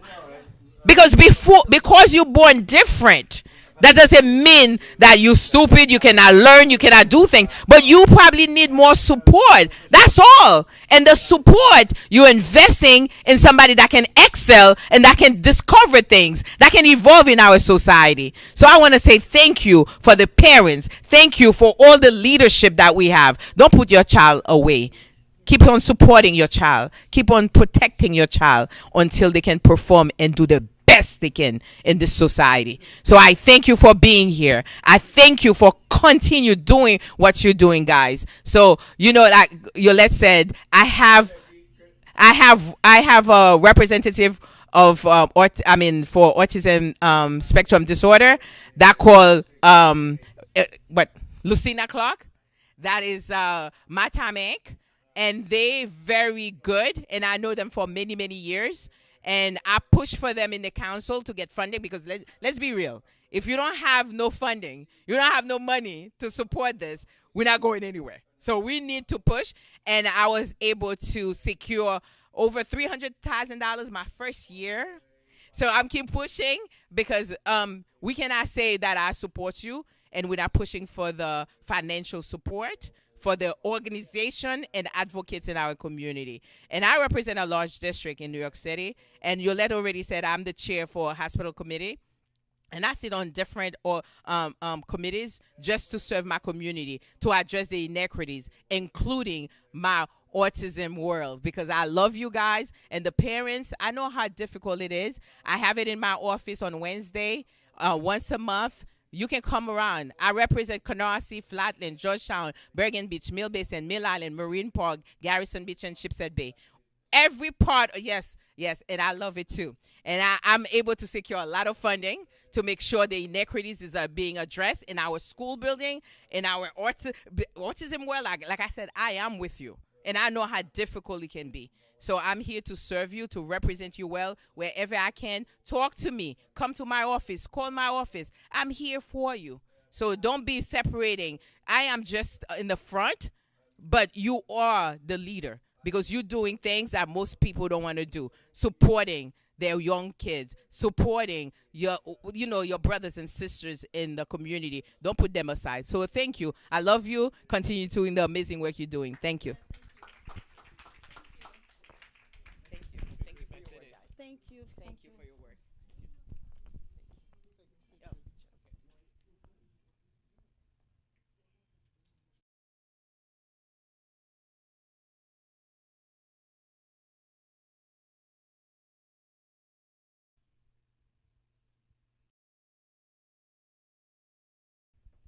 Thank you for your work. Thank you.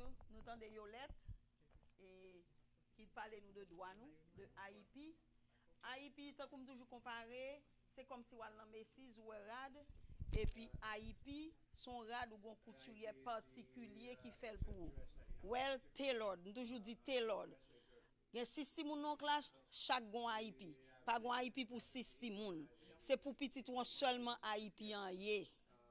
J'aime dit nous ou gon Jean pour yé ou gen dossier important pour le représenter devant paquet spécialiste. Yo font paquet dans l'école, c'est vrai, mais c'est ou kon dossier, c'est ou pral chita expliquer yo. Ou gen droit amender parents ou bagay qui très important. Gen une condition que Kaiti moun nou yo, nous connaît à n'importe là yo ka lever ou quitter ka y aller. Et recherche étude faite, lorsque arrivé 95% de cas ça yo fini pour une fatalité. De l'eau attiré yo noyé. Li très important. On dit jodi an là, ou gon ti moun ki gen autisme. Li kouri quitter building là l'aller, y aurait les ça wandering ou bien eloping que nous joignent Kaiti moun qui gen autisme yo. Dans salo Yolette a dit on va arriver comme ça jodi an, lundi bonheur l'école là, les paroles s'en vont, les écritures restent. Yolette dit nous ça tout. Nous relé dans téléphone ni pas assez. Écrit ou gen archive lundi matin bonheur fois dans l'école là pour amender AIP parce que gon ti moun qui kon quitter kay. Nous connaissons cas commun dans New York quelques années au Kwando. Qui était l'école qui quittait Kai à Vonte. Yo quittait Kai après quelques temps joindre call dans Shaw ou Rockaway. Guess what? Parents yo fait l'argent yo sous parce que l'école là relé la police après une temps mais guess what? Parents yo te amendé Haïtien pour dire que Orlando kon quitter aller le quitter. Mais en même temps tout, quel que soit million par an, il pas remplacer petit tout. Donc li important pour qu'on ait qu'à amender Haïtien, l'on changement comportement k'ay petit tout. Moi même parent, moi gen 21 Haïti. Non boîte. Parce que mon jeune adulte qui gen 26 ans, gen 21 Haïti. Haïti c'est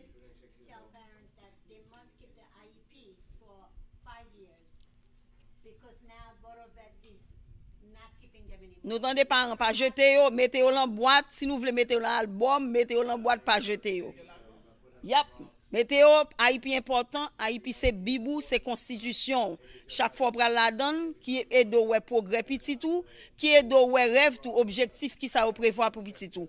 Ou gen doit poser question, ou gen doit pas d'accord, ou gen doit discuter.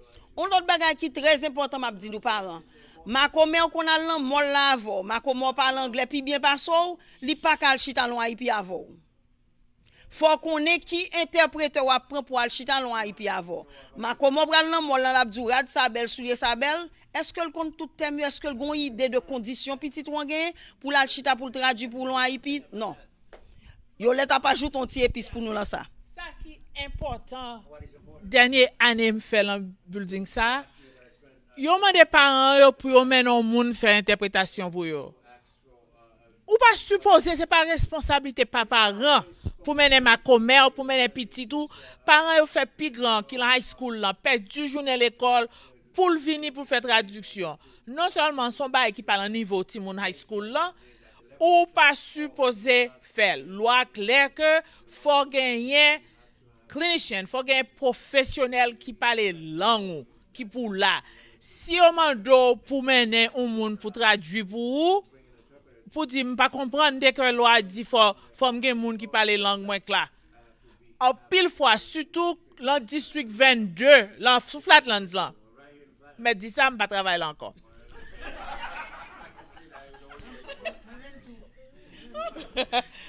Vous comprenez? Parents yo là pour sur Facebook live. Oh.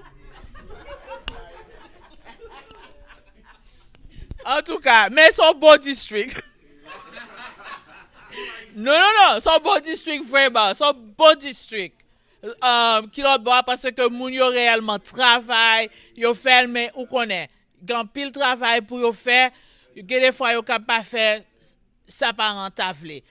Ou pas supposé surtout la preschool, pinga parents mené amis yo petit yo personne vient dans Department of Education pour yo traduire pour yo. Ni dans l'hôpital ni en ken côté, nous couvrir sous ça. Ou pas arriver Kings County, alors l'hôpital public yo, ou pas toute langue yo écrit. Et plus que parents yo pas dit ça, c'est plus haïtien a perdu autonomie langue là. Longtemps nous te une langue primaire yo nous pas ça encore. Parce que tout parents dit qu'on parle anglais. Et puis l'on parle à parents yo nous perdu majorité nous te, ça veut dire nous perdu moun yo, gen moins moun dans l'école là, moins staff que yo prend qui parle langue là. Parce que si on n'a pas besoin, il y a pas moins de monde. Je voulais dire comme ça, enfin, nous remercier Radio Télé La Foi qui mettait nous Facebook Live. Ça veut dire parents, ti moun qui gen autisme, quel que soit côté yo, attendez nous aujourd'hui. Et gen un moun qui dit en Haïti, nous gen espace créole qui a fait traduction pour nous. Et quand si vous maintenant so dit on fait nous par Haïti, imaginez ou même qui boit ici. Ou gon ti moun qui gen autisme qui en Haïti sans habillé, sans tout ça nous gen là. Pas gen aucun ressource du tout. Parents en Haïti au cap garder ou connaît que autisme 509 et toujours gen yeux fixés sous nous. Ou doit demander ça ka IPI parents ou nous pas gen en Haïti mon ka fait propre IPI pas ou qui s'allier. En raison ou bay tête ou pas bay tête ou menti ou est limite petit ou qui ça le ka fait ou mettez un objectif côté simple. Ça c'est pour parents Haïti yo. Ou pas gen pour pas gen système l'école, guess what? Petit tout ou apprendre ni couleur ou objectif. OK, la pas prendre trois couleurs la connaît. Ou gen objectif ou parents spécialement qui en Haïti yo créer propre IEP pa parce que ti moun nan gen potentiel. Même l'on travaille sous faiblesse toujours essayer. Nous Dylan là. En pile nous kon Alizé pas gen habilité Dylan gen, but Alizé kon fait peinture parce que nous pral font ti suspend là parce que faut n'al pas pour n'al pour un petit lunch n'a tourner pour prendre question que question online pour participer dans conversation tant que j'aime dit nous au début nous pas vinn camper là nous c'est parents nous connaît ou bien spécialiste nous connaît nous vinn font conversation avec communauté j'aime dit communauté nous demander pour l'accepter nous pour l'inclure nous gain responsabilité pas nous tout en tant que parents en tant que militants pour nous faire nous en pile frustration à communauté spécialement excusez ma politicien yo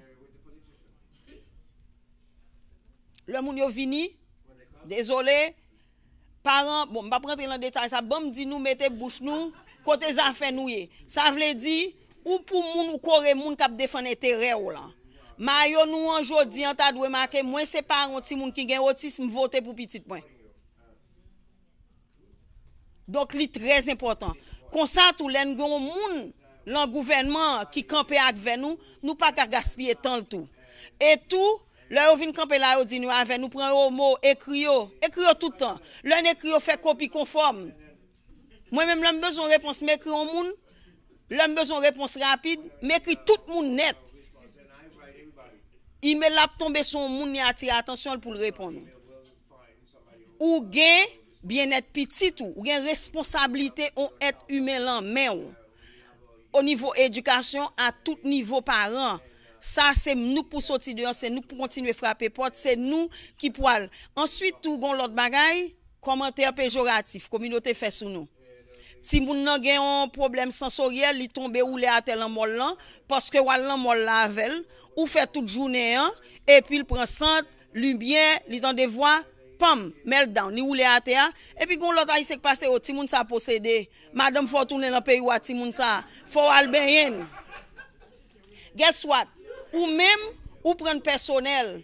Moi avec autisme m'pa kon honte. M'pa arrogant non plus. M'pa kon honte. Parents vle di nous chaque fois ça présenter son opportunité pour éduquer moun nan c'est parce que le pas connaît. Le plus souvent dans la communauté noire, le moun yo pas connaît, yo se soit agressif ou bien sarcastique, même méchant même gen de l'heure. Pas prendre ça au personnel. Si moun nan possédé, bon fin faire thérapie, bon fin ouais docteur l'aime fini mal ben ou bien mal frapper bib sous tête li. Continuez avancer, chercher ressources plus petites, nous frapper. Yo fermer un porte, al dans deuxième porte, frapper. Et puis connecter yon ak l'autre. Jodi, Marjorie gon jeune homme qui 20 ans. Lucie gon jeune homme qui a 15 ans. Moi gon jeune fille qui a 26 ans. Rebecca gon jeune homme qui a 20 ans. Mais gon l'autre parent qui a 35 ans, 32 ans. Si nous connectons, nous yon n'a pas prendre l'autre. Parce que expérience, un parent qui a autisme, c'est expérience tout parent qui a autisme. Donc c'est ça me veut dire. Nous ouverts pour question en même temps, on a une petite collation et puis pour nous participer dans la conversation. Et moun qui sur Facebook k'ap gade nous yo, encore autisme 509 gen hashtag li. Ou pas pour quoi parents. Et Joël Mayo nous remarqué autisme la caille. Ça veut dire lundi autisme la caille. Et pas la caille non. La caille nous culturellement connectés. Pas que nous ne pas comprendre samedi. Et en plus, c'est pas samedi seulement pour nous comprendre, nous sentir samedi. Culturally connected. C'est ça nous besoin.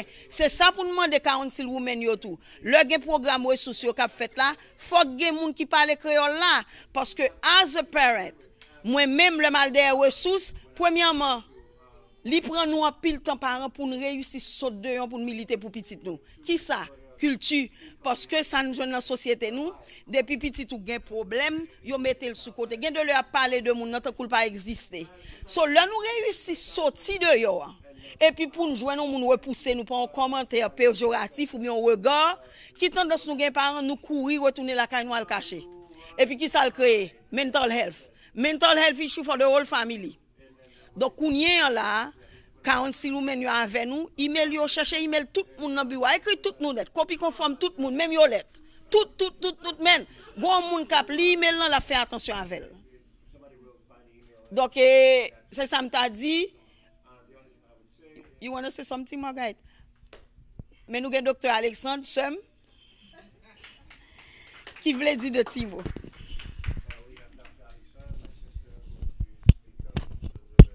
Well, doesn't seem. I'm an educator, so I have a loud voice. Evelyn, everybody thinks Evelyn is my sister. We're sisters in spirit. We share the same last name. Some say but you'll translate. Do your thing. I'm Dr. Margaret Alexander. I'm an educator. I teach in a nursing program at New York College. However, today I came to support my sister in Autism 509. I have watched her constantly on Facebook. This is the first time we're meeting face to face. I've watched Alize, in the videos, her cooking and everything. I'm very proud of Dylan's parents for the work, for the advocacy that you've done. That's very important. However, today, we know that the work cannot be done just by words alone. All right? We have to support each other. Today, I am coming in the voice of the Grand Bois Mission Empowerment, the Grand Bois Empowerment Mission. I'm forgetting the name of my own organization. So come, Evelyn. Evelyn, and this is my daughter, Katrina. So we come today not only to support Evelyn in words, in emotion, however, we are pledging $1,000 to help her in her organization because we know the organization does not support itself just by talk. And even when you put for grants, it takes forever for the grants to come. All right? So, nous connaissons aujourd'hui, c'était un programme, c'est un programme qui fait pour éduquer, pour connecter, parce que Evelyn pas ici, les Florida. Autism 509, qu'on y a advoqué pour une branche dans l'île, dans New York. Okay? A formal, all right? Lucy, Marjorie, all the people that are here in New York, and our biggest ambassador, Mr. Dillon. Come on, Mr. Dillon. All right? You know, Elisa is running around. She's, you know, Yolette will be here. See, I was going to call you Yolette. Come on. I also work with Yolette in her organization. However, today it's all about Evelyn and Autism 509. Okay? Even if you cannot donate big, but it would be nice if you donated a little something. Because we know Autism 509 cannot function just on Evelyn or the, you know, the support that she gets. We all need to support. Financially, with the advocacy, and when she calls that she needs help, we've got to come running because that's important. Congratulations to you. And, you know, me, the nutcase all the time, I apologize that I don't have official certificate to give to you for the work that you do. It's important. We see you, we hear you, and we support you. Yes, thank you.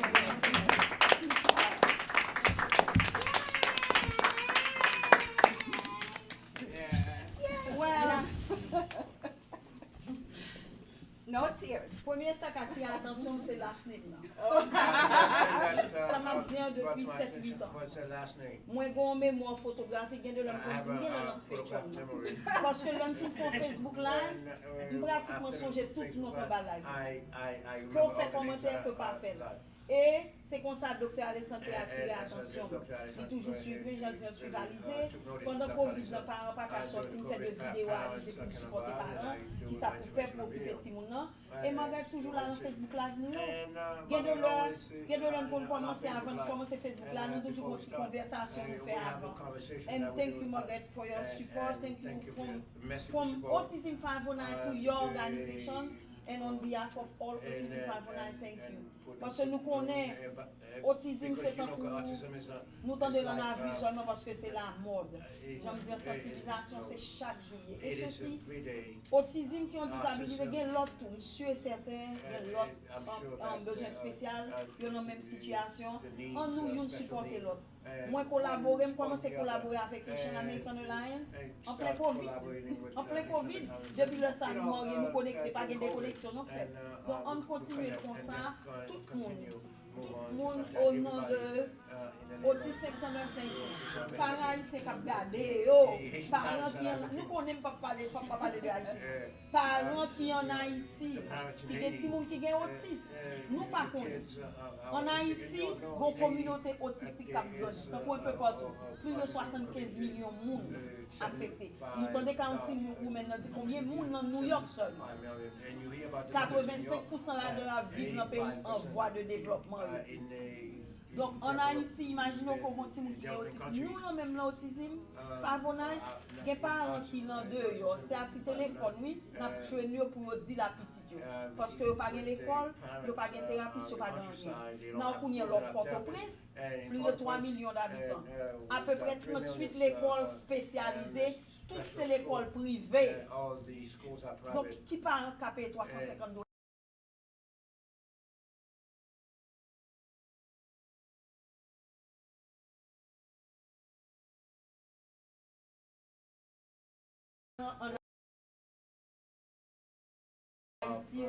Margaret, in the name of the l'homme parents parent qui in a Haiti, autisme, qui in the connecté name of avec à the cause de parents télé la that foi, are autistic qui kids, Chili, République Dominicaine, Chile, nous disons Dominican merci. Republic. En nous, We nous thank connectés you. à l'autre parce Let's que connect together. c'est même voyage, It là, is, journée nous the chaque same pas différent, journey, mais the c'est même same voyage, trip. là. On nous été connectés à l'autre organisation qui l'a, qui peut passer plus de 30 ans, qui l'a, on nous connecté avec eux pour nous communauté. Parce que c'est nous. Le gain on bagaille on haïtien, yo pas ouais haïtien, yo ouais nous. Une communauté qui plus éduquée, qui plus réceptive et puis gain plus bonheur parce que les plus heureux parce que le nous éduquer tout, nous inclus puis facile à accepter. Et nous connaissons que l'homme commence à parler de autisme, il ne doit pas arrêter. En articulation, nous avons l'autre parent qui va parler parce que souvent, ils parlent dans la télévision, ils disent children with autism. Ils oublient que si moun qui a 17 ans aujourd'hui, l'année prochaine, il a 18 ans, légalement ou adulte. Donc nous allons aborder partie ça tout, mais par des jeunes si nous allons aborder. Et puis tout par pendant la articulation, il y a des ressources qui doivent poser des questions. Et nous tendons les petits nouveaux parents, nouveaux migrants. Ressources là, à demander information. Si vous besoin d'interpréter le monde qui l'entable, il ne pas parler créole, venez chercher nous. Monsieur là, il a interprété pour nous. Nous besoin de ressources. Encore, parents, nous c'est une communauté qui bénéficie moins de ressources. Parce que là, nous vivons, nous pouvons parler, nous ne pouvons pas nous entendre. Pour nous, entre nous là, nous tous connaissons les autistes, nous ne pouvons pas parler. Donc, à tout à ressources pendant la articulation, nous avons tourné pour aborder des sujets importants et poser des questions pour participer à la conversation. OK? Let's eat.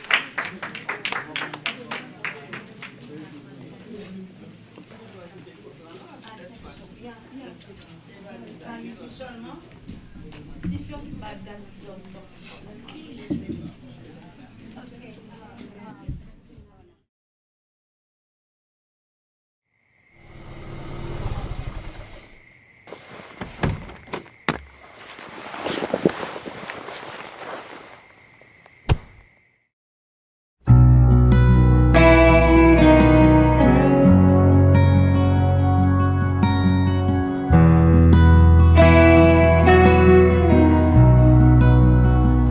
Maybe I don't speak too well, but I'm coming out of my shell. And I like playing by myself, if you can't tell. I like to go to school, and yeah, I'm a miracle. And I'm glad to be alive.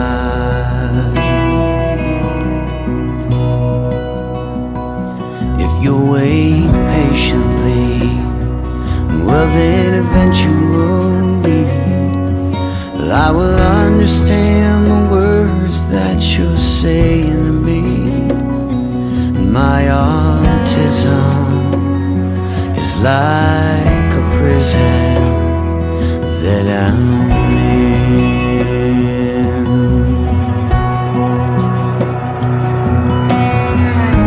I share my heart, but only in my mind. I share my pain when I scream at night. I can't express to you what I'm going through. The only way's for me to cry. Mom, I see your fear through every single tear. Just to know I've caused you pain from inside of here. And my autism is like a prison that I'm in.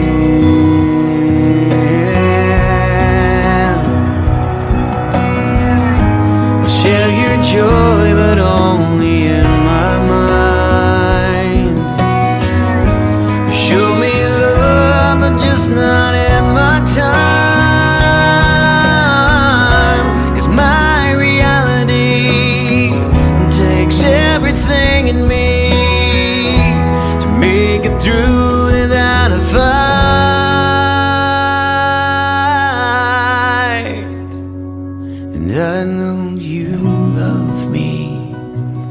when you hug me, and when I hear you pray to God for Him to heal me. Maybe one day you won't have to pray,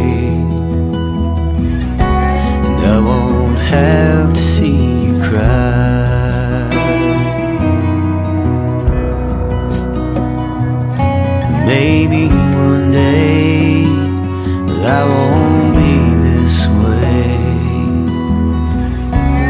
Until then we'll get by.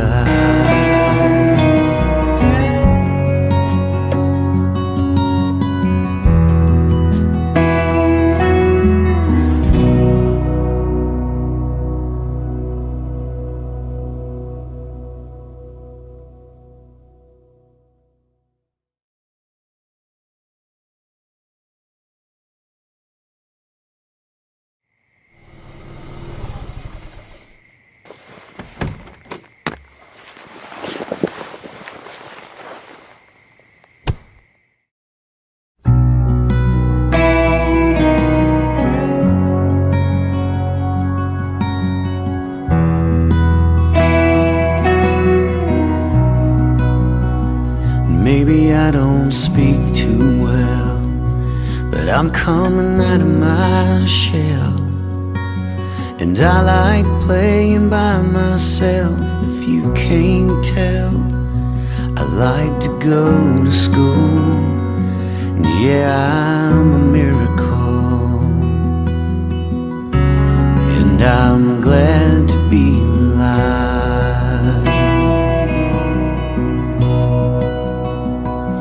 If you'll wait patiently, well then eventually I will understand the words that you're saying to me. My autism is like a prison that I'm in.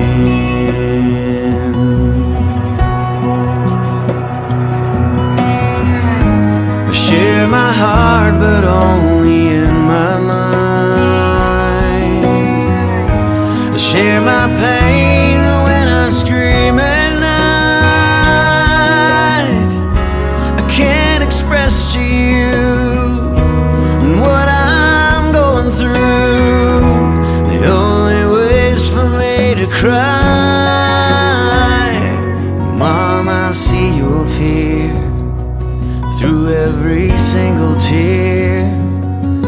Just to know I've caused you pain from inside of here. And my autism is like a prison that I'm in.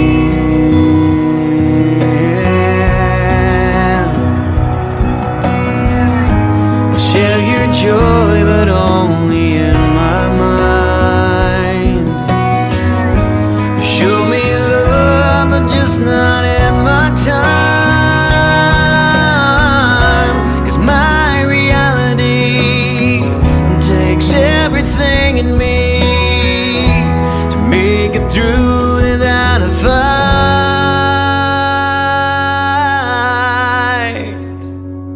And I know you love me when you hug me, and when I hear you pray to God for Him to heal me. Maybe one day you won't have to pray, and I won't have to see you cry.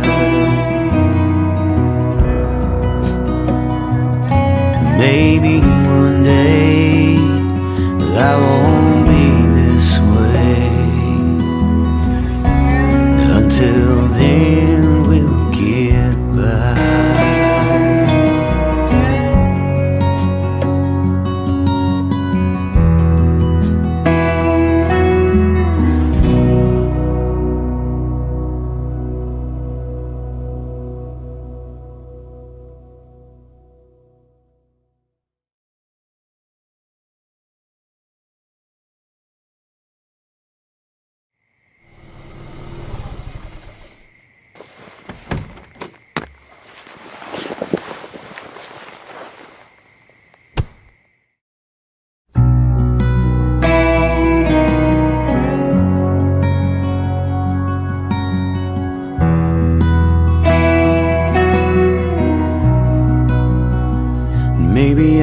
don't speak too well, but I'm coming out of my shell. And I like playing by myself, if you can't tell. I like to go to school, and yeah, I'm a miracle. And I'm glad to be alive.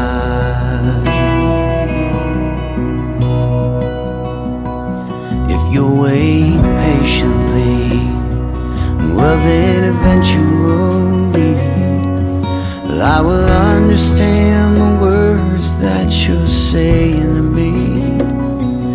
My autism is like a prison that I'm in.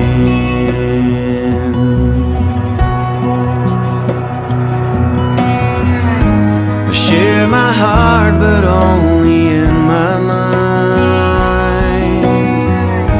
I share my pain when I scream at night. I can't express to you what I'm going through. The only way's for me to cry. Mom, I see your fear through every single tear. Just to know I've caused you pain from inside of here. And my autism is like a prison that I'm in.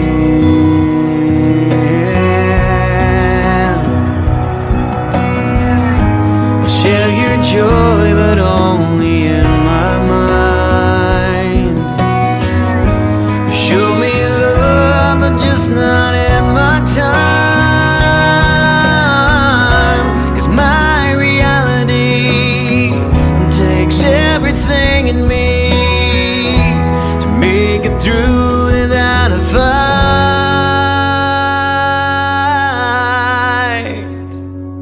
And I know you love me when you hug me, and when I hear you pray to God for Him to heal me. Maybe one day you won't have to pray, and I won't have to see you cry.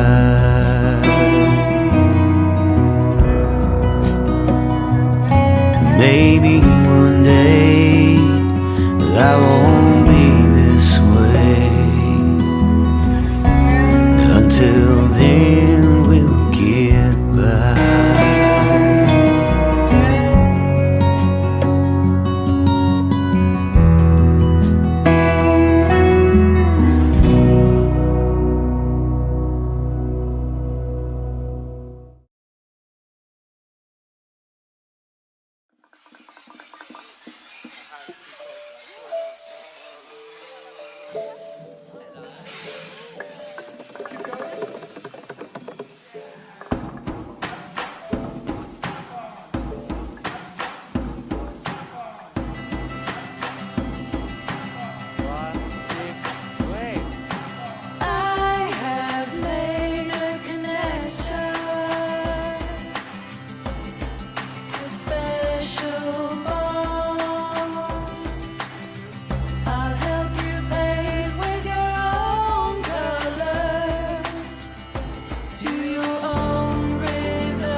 Auntie Dodge.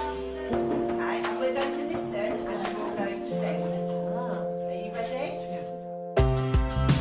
I'm not broken. I am unique. So all I want is for you to believe in me. We're all proud to be part of this play, and we will teach each other something new every day.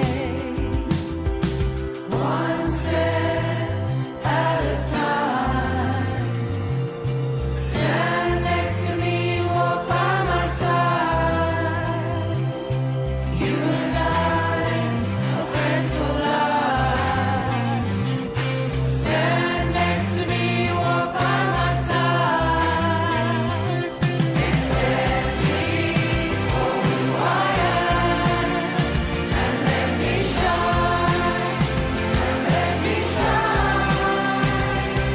Accept me for who I am, and let me shine, and let me shine. Accept me for who I am, and let me shine, and let me shine. Accept me for who I am, and let me shine, and let me shine. Accept me for who I am, and let me shine, and let me shine. Accept me for who I am, and let me shine, and let me shine. Give me some applause.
shine, and let me shine.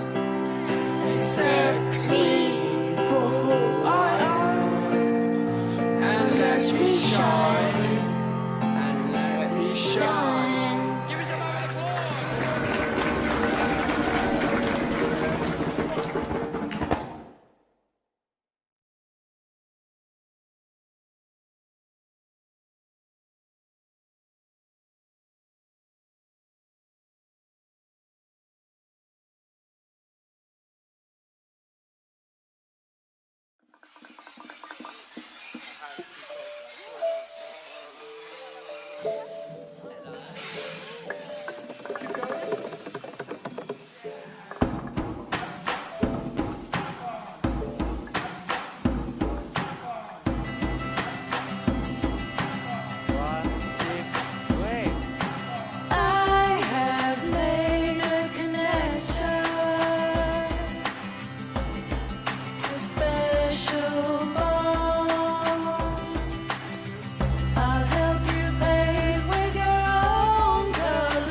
through every single tear, just to know I've caused you pain from inside of here.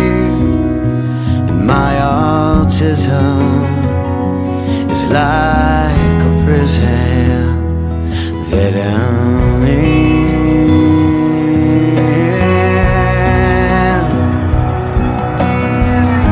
I share your joy, but only in my mind.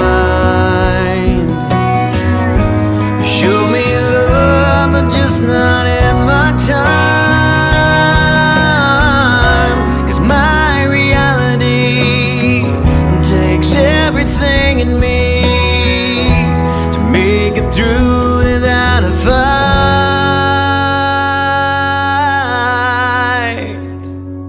And I know you love me when you hug me, and when I hear you pray to God for Him to heal me. Maybe one day you won't have to pray, and I won't have to see you cry.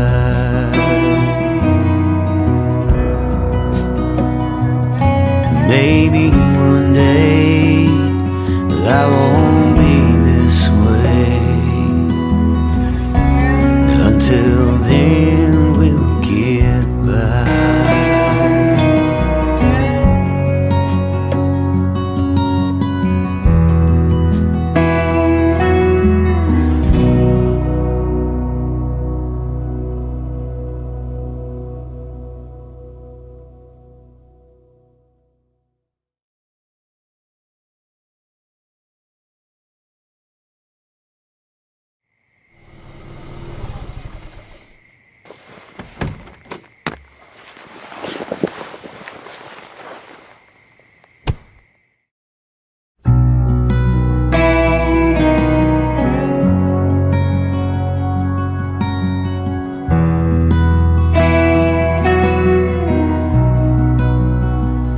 Maybe I don't speak too well, but I'm coming out of my shell.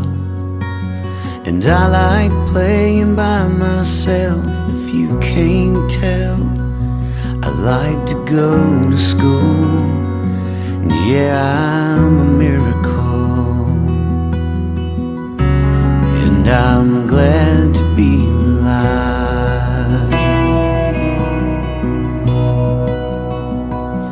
If you wait patiently, well then eventually I will understand the words that you're saying to me.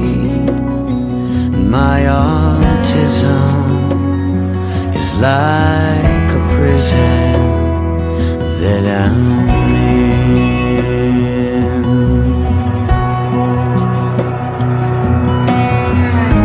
I share my heart, but only in my mind. I share my pain when I scream at night. I can't express to you what I'm going through. The only way's for me to cry. Mom, I see your fear through every single tear, just to know I've caused you pain from inside of here. And my autism is like a prison that I'm in.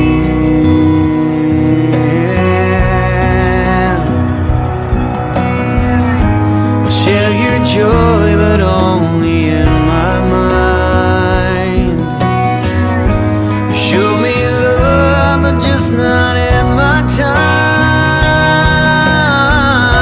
'Cause my reality takes everything in me to make it through without a fight.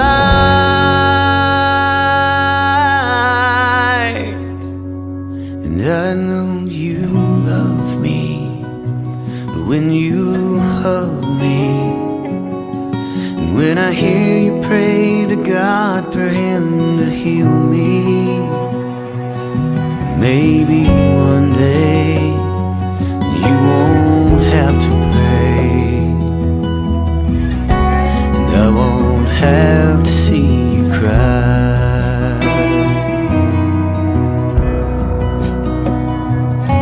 Maybe one day I won't be this way. Until then we'll get by.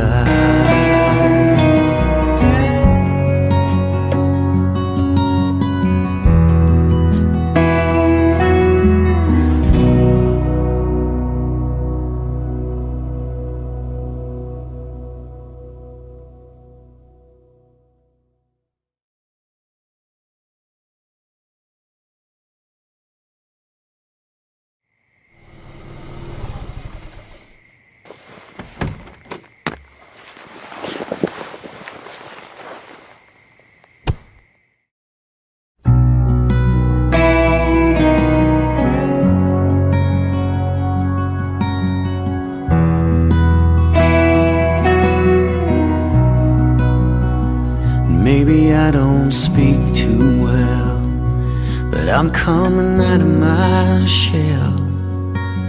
And I like playing by myself, if you can't tell.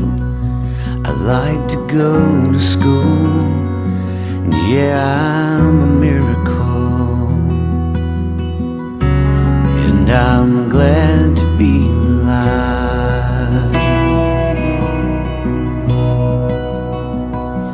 If you wait patiently, well then eventually I will understand the words that you're saying to me. My autism is like a prison that I'm in.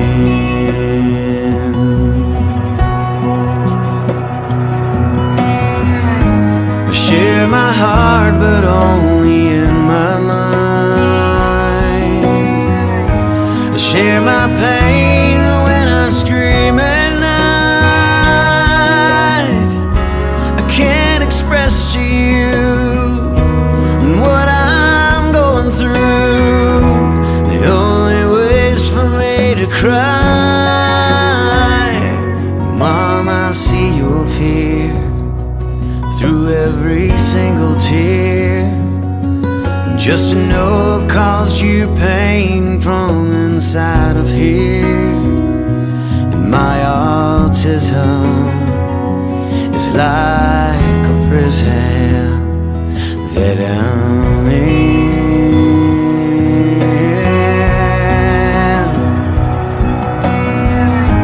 I share your joy, but only in my mind. You show me love, but just not in my time. 'Cause my reality takes everything in me to make it through without a fight.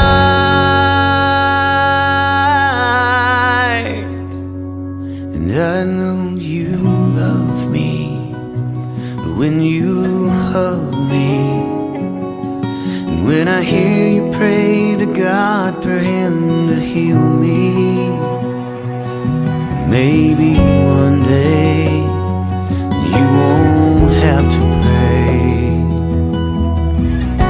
and I won't have to see you cry.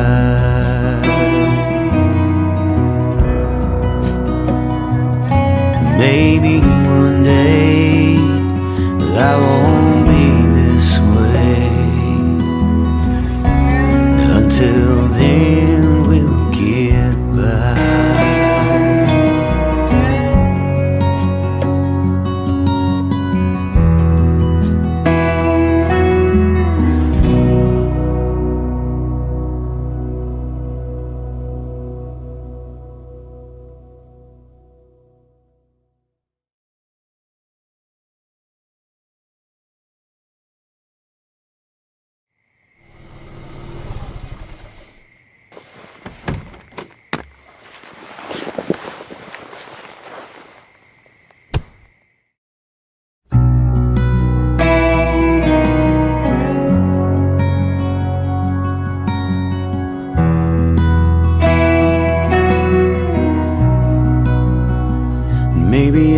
don't speak too well, but I'm coming out of my shell.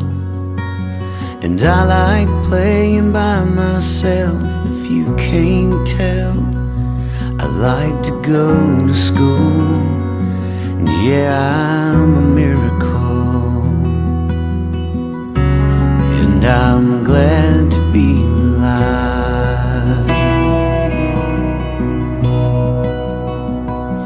If you'll wait patiently, well then eventually I will understand the words that you're saying to me.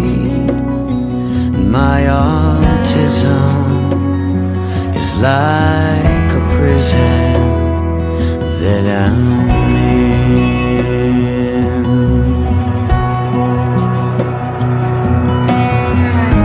I share my heart, but only in my mind. I share my pain when I scream at night. I can't express to you what I'm going through. The only way's for me to cry. Mom, I see your fear through every single tear.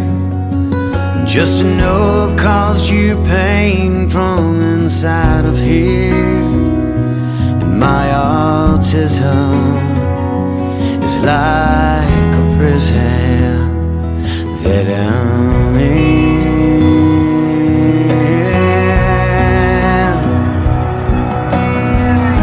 I share your joy, but only in my mind.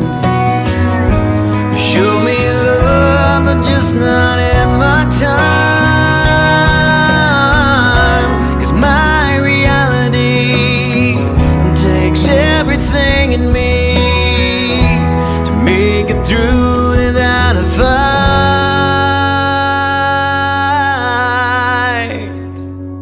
And I know you love me when you hug me. When I hear you pray to God for Him to heal me, maybe one day you won't have to pray, and I won't have to see you cry.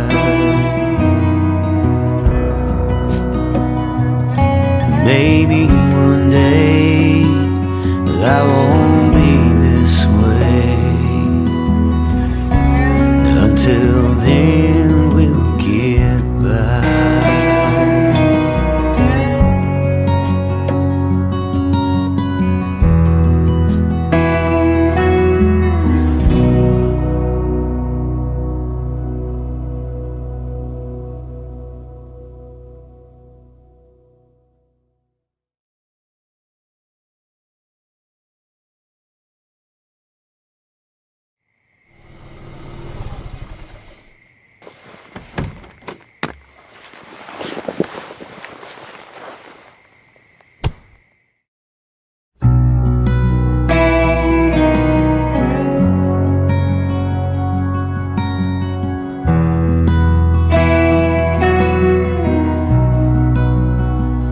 Maybe I don't speak too well, but I'm coming out of my shell. And I like playing by myself, if you can't tell. I like to go to school, and yeah, I'm a miracle. And I'm glad to be alive. If you'll wait patiently, well then eventually I will understand the words that you're saying to me. My autism is like a prison that I'm in.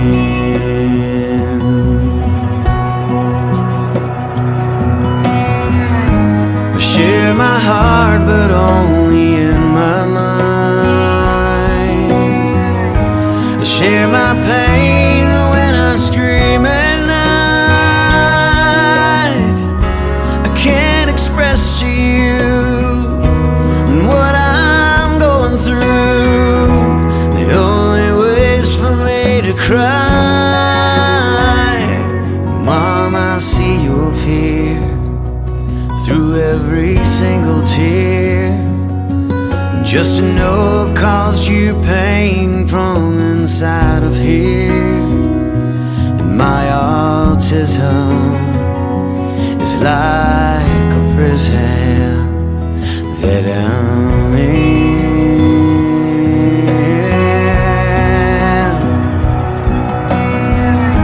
I'll share your joy, but only in my mind. You show me love, but just not in my time. 'Cause my reality takes everything in me to make it through without a fight.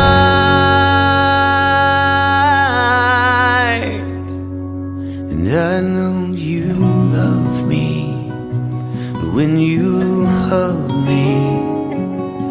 And when I hear you pray to God for Him to heal me. Maybe one day you won't have to pray, and I won't have to see you cry.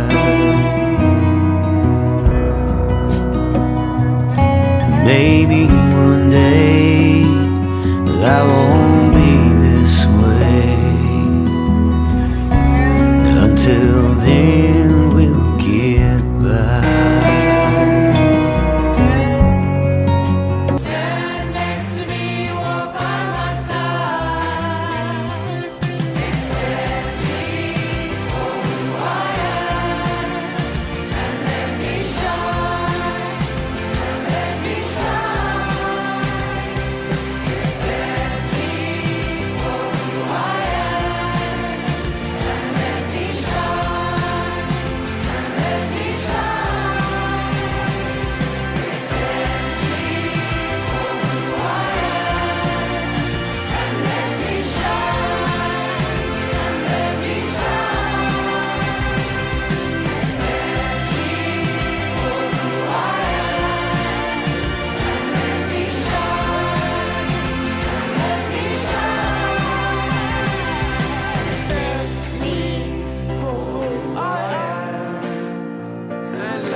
shine.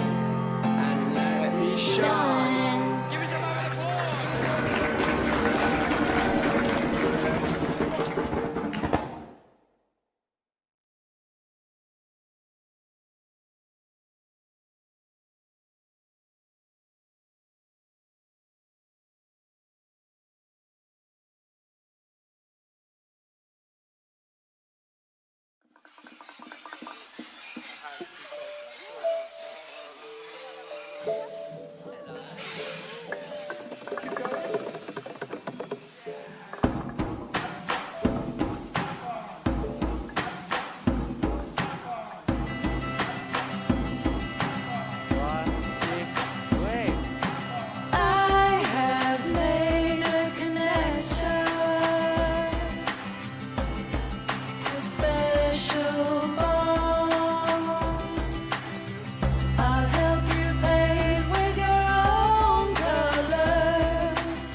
samedi matin hein, qui voulait me répondre. Madame Alexis, vous avez une question pour moi?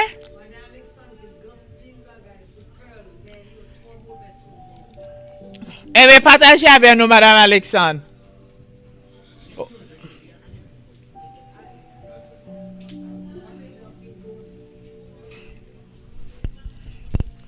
Ouais, je vais nous toutes, nous un petit peu. Parce que il y a quelqu'un me connaît. Je rencontre Madame Alexandre, elle travaille dans l'éducation, dans le Committee of Special Education. Anybody need English translation? English translation? Okay, I guess not. Okay. So c'est comme ça on fait rencontre Madame Alexandre. Et puis, l'MT ouais ça t'est trop pour moi en dedans. M'te voyé le ballon monde. Bon, comme une fois que ba ou pas cap faire pendant un an que mais ou l'autre monde dehors cap fait davantage. So c'est comme ça m'te fait Madame Alexandre faire rencontre avec Madame Cadet. Et depuis là ça son amitié durable. Madame Alexandre, partagez un petit peu avec nous s'il vous plaît.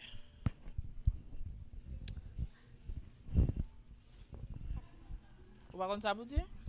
Ou pas capable? Oh, Madame Alexandre, je vais faire un bon travail, ça qu'il faut crier, hein? Je vais faire un bon travail, Madame Alexandre. Hein? Parce que souvenir, je ne peux pas expliquer au monde. Surtout, madame, ça, l'homme vient dans New York, je viens à un petit monde qui a 4 ans. Je ne peux pas rien que le malade. Je vais dans l'école, je suis obligé, côté où je vais dans la faragotte là, je suis obligé pour venir chita devant l'école là. Pour le petit a fait des ordres pour me la pouler. Je suis obligé de pas aller aucun côté, la pluie a mouillé, le soleil a séché, je suis chita là devant l'école là. Comme si je travaille l'école là parce que faut me veiller petite là. Yo pas jamais ka di rien. Son jour un professeur qui dit comme ça que gon madame mouit kon vinn là kon aide pour ti moun. M'a faut rencontrer avec elle. Et puis il fait me rencontrer avec madame Cadet. Madame Cadet dit oh yo pas gen droit très tôt comme ça à kon ti moun nan mon. M'a pédé. C'est madame Cadet qui aide laisse sa petite là 4 ans. Mais qu'on y a petite moi gen 21 ans. Qui veut dire que son bagay ou kon ça qui bagay là c'est le ou non position si moun nan c'est pas ou faire comme ça ou pas ta remet faire comme ça mais par exemple gon série de moun yo pas même comprendre situation à vivre avec ti moun nan au lieu pour ta aido yo humilier avec ti moun nan qui veut dire que chaque moun nan fait ça ou senti son couteau. Et puis, comme si Paul là, pour ta faire comme ça, ou cacher avec lui. Madame Cadet dit non, c'est pas vous-même seulement. C'est pas vous-même seulement qui get ti moun comme ça.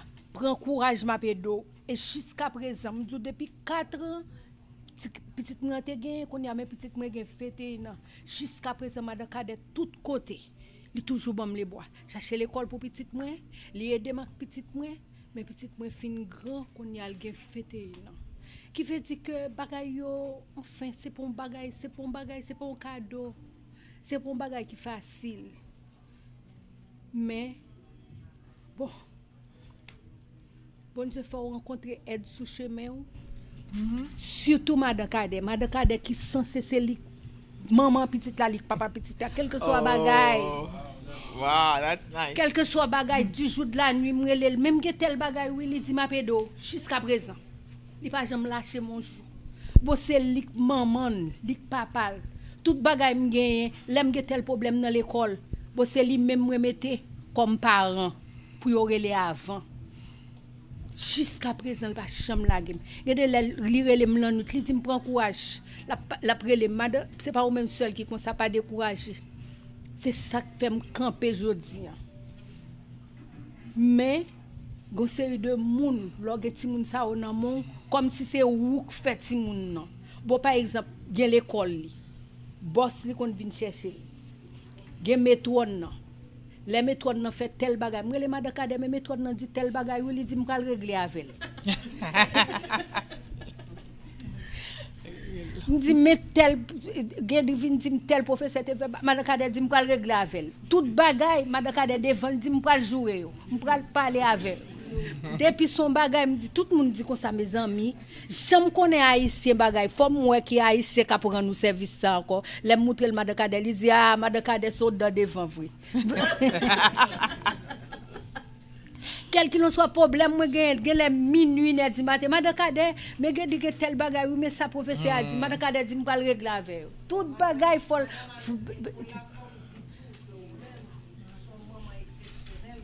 oui.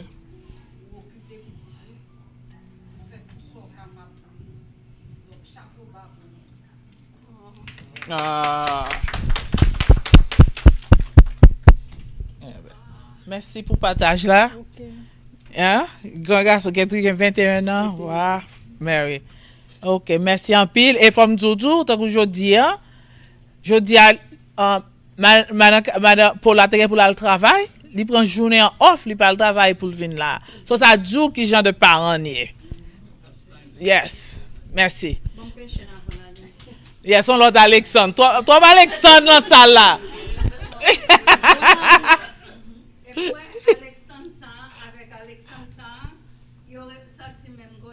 Oh, bon, ouais. Mais c'est nous pas même papa. You never know si papa nous c'est haïtien, c'est haïtien. On dit na chercher respect, on vient faire manger à dormir. On va manger à la caillou. Oui, oui. Mary. Eh bien, d'accord. Ouais, conversation voilà, mais a continué. Nous avons des gens qui viennent, nouveau venu, et Madame Yvose Pierre, merci pour support, pour tout support, nous, merci pour présence. Et tant qu'on me dit, avant nous à prendre collation, que le plus souvent nous tendons toute chaîne télévision à Children with Autism. Et puis oublier que ti moun sa yo grandi, yo vin adulte. Et puis gon l'autre monde qui dit oh il y a autism after 21 years old parce que aucun petit moun nan à l'école mais oublier que gen 3 ans ti moun nan fait dans l'école nan déjà légalement on adulte. Et son l'autre parents qui gen ti moun jeune yo son l'autre ball game. Ou gen ti moun qui gen autisme connaît pour gérer on adulte qui gen autisme pas facile. Et moi-même comme expérience moi parce que gen de l'autre ti moun a commencé à prendre ni compte que le différent et l'a subi réjection en gain de l'heure comme ça tout la peine joy inclusion avec acceptance. Donc moi-même Marjorie Rebecca nous gain adulte with autism, moi gon adulte qui gain 26 ans, Marjorie gon adulte qui gain 20 ans, Rebecca 21 ans. Donc nous te voulons aborder sujet ça. Adulte with autism légalement mon parent semaine dernière qui relève demain en tête madame Yveline et Jason va vle prendre piqûre parce que ou pas faire guardianship. Jason peut piqûre rive dit docteur pas prendre piqûre. Docteur dit madame I'm sorry son grand monde qui dit ou pas gen rien qui autorise ou faire prendre piqûre. So parents gen paquet bagay tout son l'autre transition. Le petit monde légalement 18 ans et pas gen c'est un parent qui pour venir raconter nous qui expérience li avec un jeune adulte autisme. Rebecca c'est un parent, c'est un auteur, son éducateur tout. Et moi-même à Rebecca nous rencontrer encore, on fait Facebook nous connecter, première conversation nous tout le monde crier, téléphone déchargé, mais le plus important nous connecter pour nous continuer faire ça n'a fait parce que tant qu'on me dit c'est voir nous-mêmes d'abord parents pour nous sortir de yon, pour nous expliquer communauté en petite nous qui expérience n'a fait, inquiétude nous gagner, espoir nous gagner, peur nous gagner tout. Parce que moi je dis moi son parent qui gon seul petite, m'gain de bagaille, m'pas penser avec est-ce que me crier oui, mais c'est la vie, là à l'hôpital ou à écran, monter descendre, le tout droit ou mourir. Donc moi crier, mais petite moi tout en tant qu'un jeune adulte qui gagne différentes habilités ou bien pas gain habilité peut-être pour faire conversation avec nous gain l'autre bagaille l'hypothèse on seul bagaille moins qu'a dit autisme pour la crier Marjorie nous créer autisme changer la vie ou en tant que parent positivement me veut dire positivement autisme par exemple apprendre moi ça relève empathie la prendre moi ça aurait les patience, tolérance qui fait que qui ouvert porte pour accepter n'importe l'autre monde à l'autre différence et gain de là c'est pas différence physique ou mentale, c'est qu'à différence peut-être non idéologie. Donc nous plus ouverts parents pour accepter différence ça yo et nous même tout kounyan nous parents nous venons devant pour nous expliquer au petit monde nous yo pour qu'a ouvert porte pour nous accepter nous et inclure nous. Donc moi rencontrer Rebecca gen Cyril avec lui, Rebecca pral di nous voyager en tant que parent un jeune adulte qui a autisme. Rebecca.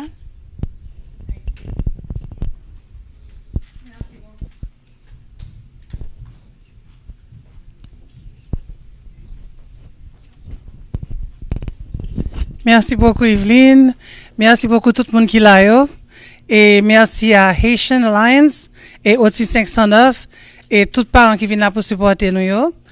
Donc, Pamela, relais Cyril, can you get up?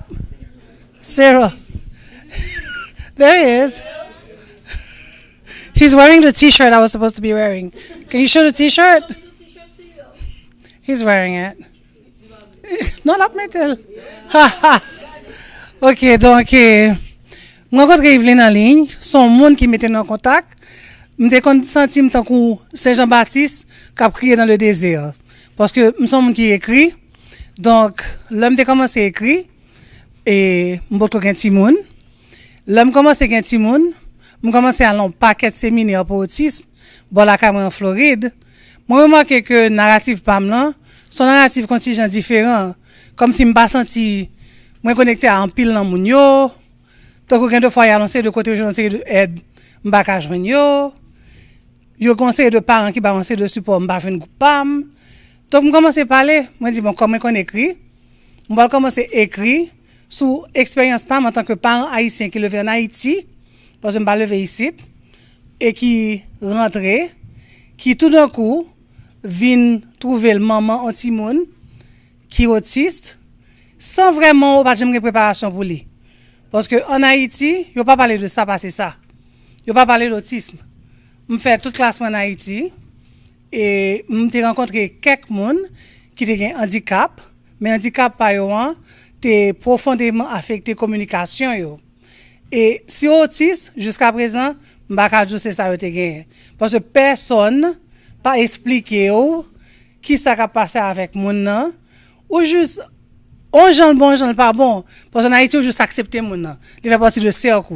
Donc là, on vient comme si déposer la caillou, ou même en tant que si mon jouer à mon nom. Même t'as bien aimé kounye, que te chita expliquer nous, qui sont qu'à faire pour aider ti mon nom, puis intégrer. En tout cas, donc c'est comme ça même, et petite, et maman petite, qui fait New Jersey. Et l'affaire, c'est que Cyril fait bonheur. Donc, avant, il était diagnostiqué à autisme, il a un paquet de problèmes de santé. Donc, nous sommes obligés de militer pour Cyril depuis l'hôpital. Depuis l'hôpital. Grâce à Google. Grâce à Internet, nous venons pile l'information à tel point que quelqu'un de faire un docteur devient un petit Jean-Pem.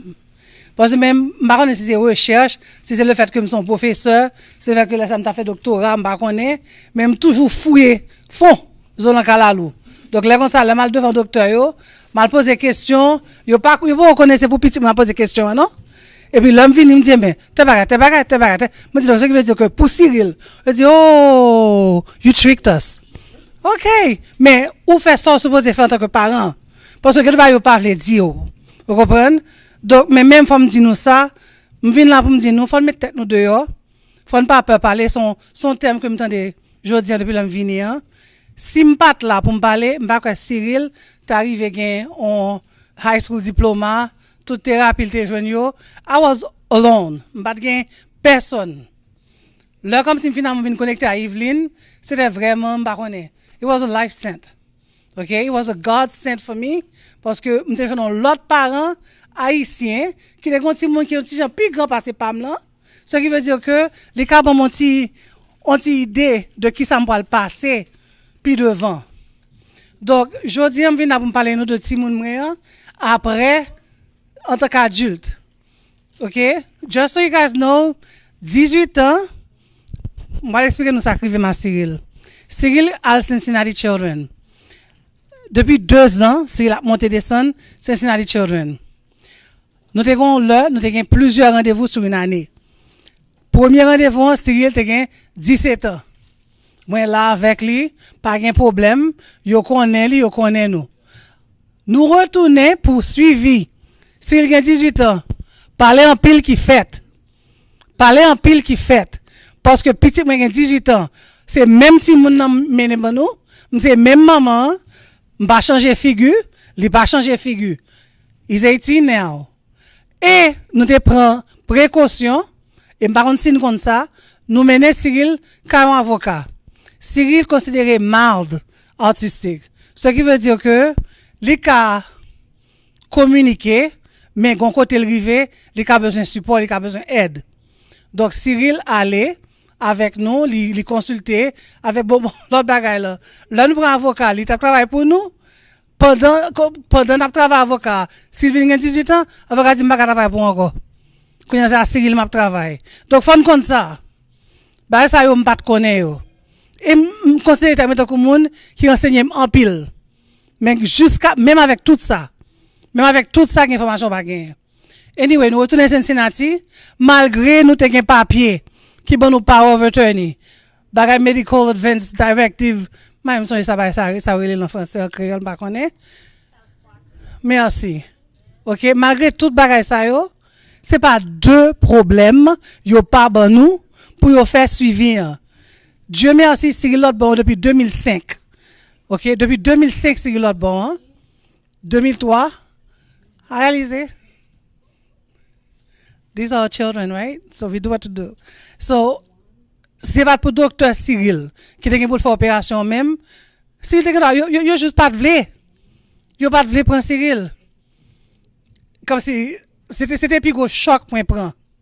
Donc nous mêmes si nous gon ti moun qui poil gen 18 ans pendant gen 16 ans de 15 à 17 ans, m'ta conseillé nous commencer prendre information parce que là très important pour nous surtout la team a besoin de support.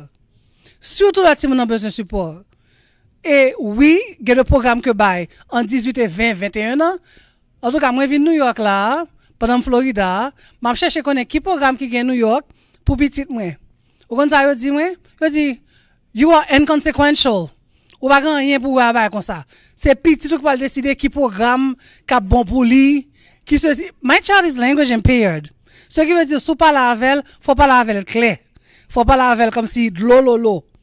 Faut dire le bagay yo comme si oui ou non, comme si on phrase simple. Kounye on dit même dans téléphone nan, ka bata pour petit moi depuis elle fait que maran et moi à petit moi. Maran et moi avec lui, ça comme si même yo maran pour yo avec. So you have to be careful. Tant pis. Donc même ça c'est en pile bataille. Ouais, comme si même qui campait là, en pile bataille pour Cyril. Depuis le fait jusqu'à Kounye. Et me connaît bataille pape suspend. On va comparer te dit moi que me pas comprendre. Yo te dit oui que bah yo difficile en pile oui comme si l'objet service, l'on a IP, bah t'as parlé matin, m'prend avocat, m'prend advocate, mal fait pour compte moi. Mal moche tout bagaille, j'aime dire là, m'ta fait tout bagaille ça pour compte moi. C'est bien sur le tard que je rencontre Evelyne. OK? Il dit, on peut pas rien. Il dit, yo pas 18 ans, l'arrivée dans high school, it's a whole different ball game parce que pas le même service. Et c'est vrai. Pas le même service pour ti moun nan, l'ol commence à venir grand. C'est pour ça que je Evelyne en pile crédit. Je Otis 509 en pile crédit pour travailler à faire parce que m'ka dit nous côté m'te arrivé m'te dérouté pour moun qui toujours mettez tout ça m'gain dans petite moi tout bagay tout temps toute ressource moi tout bagay net ouais comme si bon monde qui passe en pile dans l'école parce que m'vinn tout non maman il prend 9 ans pour me faire doctorat m'finil Dieu merci mais me connais que c'est parce que la vie mandé on sait de bagaille c'est pas qu'on sorte dit madame Alexandre t'a dit c'est pas ça comme c'est pas qu'on sort mais ou prend le gens venir et petit tout li là au besoin et c'est ça me toujours dit moun less judgment more kindness OK? Less judgment, more compassion. Suspend juger une l'autre, OK? Essayer de comprendre qui ça nous-mêmes n'a passé en tant que parents. Parce que 18 ans, 21 ans, tant pis, mettez nous dehors, parce que bah là pas facile du tout. Grand pile programme pour yo les petits moun. M'déjeune tout programme ça yo. C'est là OT, PT, speech and language, social skills. Mettez dans tout bagaille. Là comme s'ils vont l'âge à partir de 16-17 ans, bah yo commence à varier en pile. Kounya c'est kembe avec un petit speech and language, un petit piano lesson, des gens qui font petit karaté, bon l'autre bagaille tout, moun commence à venir peur yo parce que yo ont l'esprit petit moun, mais yo ont encore grand moun. So gen problème ça tout. Et faut continuer advocate pour petit moun yo. Faut continuer parler pour yo. L'homme à l'hôpital là, moi dis moun yo, moi pas là parce que Cyril est compétent parce que ça yo vle. Mon l'autre bagaille ou même en tant que parent qui compte petit tout. Faut qu'à compte qui ça ou besoin pour petit tout. Même gens qui haïtien ou même le team l'arrivé adulte, c'est ou même son décision de famille pour décider qui ça fait. Est-ce que c'est guardianship? Est-ce que c'est power of attorney? Ou bien est-ce que les gens prennent décision pour contre lui? Pas de monde qui a fait décision ça pour. C'est ou même qui vivre situation hein? OK, qui connaît qui ça ti moun a besoin. Est-ce que faut me répéter li? Guardianship, power of attorney ou bien indépendant complètement. M'ka di nou, l'on ti moun gen problème de santé. Tant kou pam là, qui depuis l'âge de 2 ans, gen problème airway, voie respiratoire, OK? So qui obligé faire plusieurs opérations. Parce que mon qui t'a dit ça pita que en pile nan ti moun sa gen problème de santé, c'est vrai. OK? Il fait en pile opération de 2005 jusqu'à maintenant. Il pas fini non? Il dit mi apprend jusqu'à 24 ans. Parce que je sais pas yo. So kounya depuis là il a 18 ans, son bataille chaque fois à Cincinnati Children. L'autre jour pour me dire que si il change adresse li, yo pas vle parler avec moi. Yo pas vle parler avec moi, relé yo. Et puis moi dis OK, là pour nous voyer bill là, n'a voyer dans l'autre caille là et puis nous pas joindre paiement parce que me connais faut voyer bill ban moi. Oui. So, c'est là ça veut dire oh mais qui est sous qui est comme si on pas connaît. Même là comme ça, voix pas nous vient aussi important que voix ti moun nan. Même jour et tout. I'm sorry. I lost it because I was just like okay, c'est pas si il peut travailler. OK? Si même hier c'est toute la journée on commence à problème ça avec eux. So nous j'ai une bataille pour ti moun yo pendant yo petit hein, mettre grand moun sur nous parce que il pas fini. Il pas fini non? Il pas fini. Son combat que n'a gagné, n'a bataille pour ti moun nan aussi indépendant que possible pour nous préparer pour ça qui vient demain, mais n'a bataille tout pour nous balle aide que le besoin toujours avec un paquet d'organisations qui fait comme si on pas comprendre que ti moun nan gon problème de communication. OK? Donc c'est ou même qui pour faire yo tande yo. Parler à quelque soit moun nan, frapper l'emporte que nous supposons frapper hein, jusqu'à ce que nous joignons moun qui écoute nous. C'est ça m'apprendre mais même l'emporte coupam comme maman. Parce que et gon moun qui t'a dit I think Evelyn said that. Li voye email by tout moun. I did that too. Et ça me dit nous comme si m'était qu'on voit dans le désert et puis après ça vient rencontrer Evelyn et puis me remarquer que combat nous similaire. La sécurité de l'école, moi écrit tout board members d'école yo. Tout net. Vous comprenez ça? Parce que l'école nous t'a cherché une série de accommodations pour lui que vous avez trouvé il pas mérité. N'est-ce pas? Donc là comme ça, je juste voyais un email by tout le monde. Board members nous connaissons eux qui boss principal, c'est eux qui boss administrateur, c'est eux qui boss. I'm so sorry. I'm sorry. There are some good ones who helped us. There are some good ones. M'jouen kek qui répond moi que même attendre moi à ça et puis non seulement répond moi, li prend email moi li Cécile. Li Cécile qu'on a dit you didn't have to go to ma connais qui est boss li whatever. Mais sous te répond moi depuis l'aime pas la vol hein. M'pas t'appeler les boss ou parce que m'pas même connaître c'est le boss ou c'est New Jersey me sorti, me descend Florida, c'est chercher aide pour petite moi. Donc quittez-moi pour moi. Marcher côté capable, me frapper toute porte, moun qui cherche ouvrir porte là. Et comme ça ba là, c'est bataille pour petite nous. Qui ça plus précieux pour nous que petite nous? Que ti moun nan gen 0 mois, 5 ans, 10 ans, 60 ans, ti moun ça toujours pas nous. So ou même qui connaît qui Jean la vie en dehors, ou connaît qui ça ti moun pour affronter comme problème, ou fait so capable pour aider. Mais bagay 18 ans, 21 ans, please. And Evelyn reminded me to tell you guys, sur chaque 36 ti moun qui fait, il y a un ti moun qui est autiste. Ces dernières statistiques, CDC en fait. Ça c'est 2. Ti moun qui est adulte, qui est autiste, moun qui autiste qui est adulte, qui rive travail, qui rive à l'école, qui rive comme si apprendre un métier, 85% là yo pas qu'à un travail.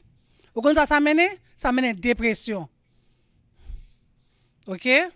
Donc nous avons pile travail pour nous faire toujours pour petite nous.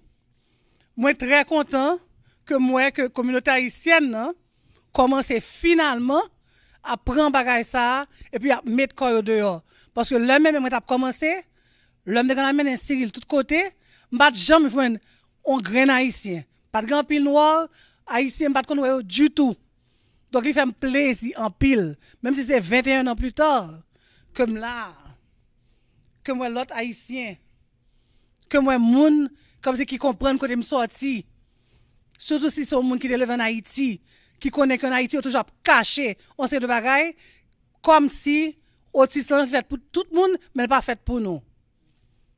Autisme affecte tout le monde dans toute couche sociale, toute race.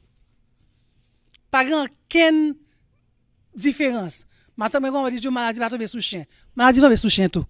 But anyway, her point is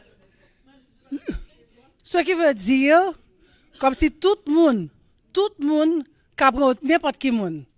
Donc militant que nous voulons pas nous petite qui autiste, faut nous connaître que faut mettre quand dehors, nous pas capable parler pour ti monde parce que c'est nous qui voit ti monde. C'est nous mêmes qui voit ti monde. Mais c'est il fait autant de bagailles pour contre lui que capable. Mais quand côté écrivé, si m'gen pour intervenu, m'a intervenu. Si m'gen pour dire moun yo tant hier, Cyril Gomoun, mais ça commence mon autre problème que nous pas connaît. Il a 18 ans, il pas jamais travail. ARS voyez on lettre bon nous dit nous, man qui Jean ARS et mon Dieu fait ça pour nous. Gomoun qui est calder prend ID monsieur pour yo travail sous lui. So kounya yo voyons pin whatever. Mais nous non move, nous pas joindre pin. So kounya faut nous te font gens pour vérifier identité Cyril. Cyril gen quel âge? 21 ans. Yo pap quitte me fel. Kounya fon bay acte de naissance state ID parce que il pas vle conduire et me pas forcer le conduire tout. Et s'il pas vle, qui sont comme des bail, vrai carte sociale li. Après, yo checker tout ba yo dit OK, ça va. Yo pas satisfait, yo dit kounya faut la font vidéo chat avec un agent. Petite moi. M'pa même là comme si c'est moi entre deux cas kounya. Vous comprenez? Nous move dans transition. So understand que son petit monde qui aime routine ni. Même genre tout le monde qui est autiste. C'est pas ça l'habitude fait à 9h du soir la kaili. Mais nous même hier, moi dit m'a fait ça me fini me fait. Me connais pas de mauvaise humeur. Moi dit ça va dire rien. Moi dit m'a dire que l'autiste, il y a tout l'autisme vrai. OK? Et puis mettez le devant le computer, heureusement, c'est pas un problème à computer, l'anti en plus bonne technologie que moi. Kounya l'homme yo vini, yo mande ceci, mande cela, le nèg l'en paraît, yo ta une série de robots. So m'oblige paraître, me dit, my son has autism. Okay, that's fine. But he's going to have to answer the questions himself. Okay? So, là, comme si, Dieu merci, si question posée Cyril yo, c'est des questions straightforward. Donc, c'est des questions, state your whole name. Qu'est-ce qu'on encore dit? Et, the birthday, full, comme si, tout bagaille. Après ça, on dit, et, puis Cyril, bon, mon bail, hier, qui me dit, oui, il a dit, bali. Il a dit, comme si, date fête li, monsieur, qu'on dit, date fête li très bien. March, tel bagaille, tel bagaille. Il a décidé de la faire tout bas digital. 3. I'm like, anyway, il n'y a pas de problème à ça. Mais c'est lui qui te parler. Pour qui ça? Parce que il n'est pas mineur. Il n'est pas mineur. Those are the issues that we are going to have. C'est ça qui attend nous puis devant.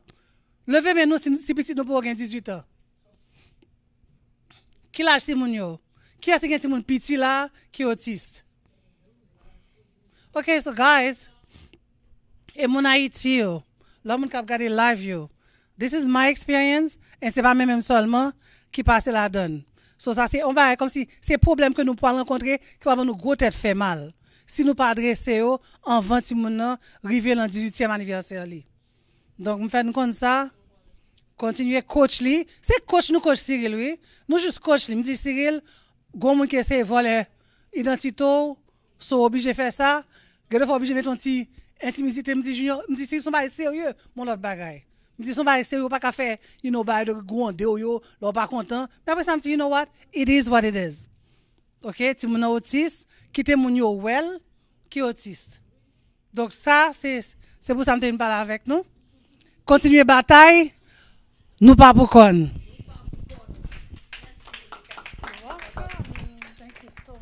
Well, tant que Rebecca dit,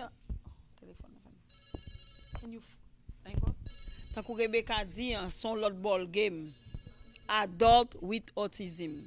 Premièrement, ressources yo vin pipiti, et kouni an gon l'autre aspect tout, just hang up. Gon l'autre aspect tout, leur est l'on ti ville parce que gen pile nan nous là, nous même nous New York, right?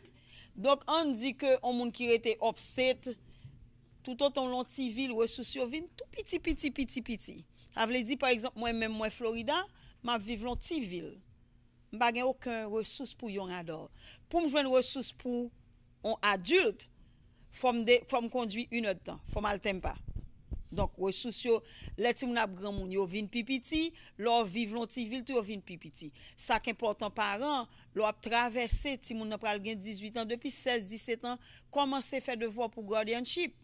Parce que ti moun nan gen droit al kay docteur en urgence et puis il dit il pas prend piqûre. Qu'est-ce soit y a dit yo sorry ti moun nan son grand moun il dit il pas prend piqûre, pas ka forcer le prend piqûre. Qui ont aspect très important dans ça. Tant que Rebecca dit, moi-même de toujours dit, well, me souhaite l'homme te fait rentrer dans l'autisme, de rencontrer l'autre parent, tant que Jeanne, tant que Marjorie qui était là, gain de leur tout nous-mêmes spécialement la communauté nous pas joindre ça. Rebecca dit ça. L'homme rencontre Rebecca lui dit, tout monte descendre ni fait pas joindre aucun parents haïtiens. So connexion nous vinn offrir la jodi, li pas joindre ni. Et entre-temps ça a changé. Moi songe l'homme fait connaissance à autisme, j'ai 26 ans de ça, pas de gain en pile bagaille tant qu'on gain jodi et moi songe moi-même gon fatalité qui passait parce que me rencontre un parent dans train qui pas haïtien et puis n'a conversé. C'était deuxième fois dans vie, tout me dans des mots autisme après diagnostic là et puis il se trouve que parent commet suicide quelques semaines après. Et c'est ça, c'est une bagage qui te trigger me sorti de yon me dit ouais, si me kan empêcher ça passer dans la communauté maintenant, bon me faire ça pour me faire. L'homme commence sortir de yon encore culture, l'homme rive mal dans ressources, me pas parler fort parce que me pas vle répondre moi fort, me pas vle moun qu'on a fait. Me pas vle moun connaît que me gon ti moun qui gen problème. Jusqu'à ce qu'on commence à connecter on parent, nous commencer on chaîne.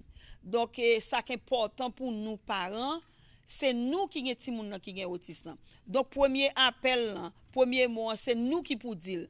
Nous gen professionnels là qui monter à boire avec nous. C'est seul bagay ou pas ka prendre bac. L'on fin ba on moun temps ou pas ka prendre le bac. Donc parents, nous gen pour obligation pas gaspiller temps professionnel qui monter à boire avec nous. Pas gaspiller temps Asian American Alliance qui campé là jodi. Yo te gen doit pas gen aucun idée faire rien sur autisme. Yo pas concerné directement. Donc nous mêmes parents, chaque fois gon moun qui monte à bord avec nous,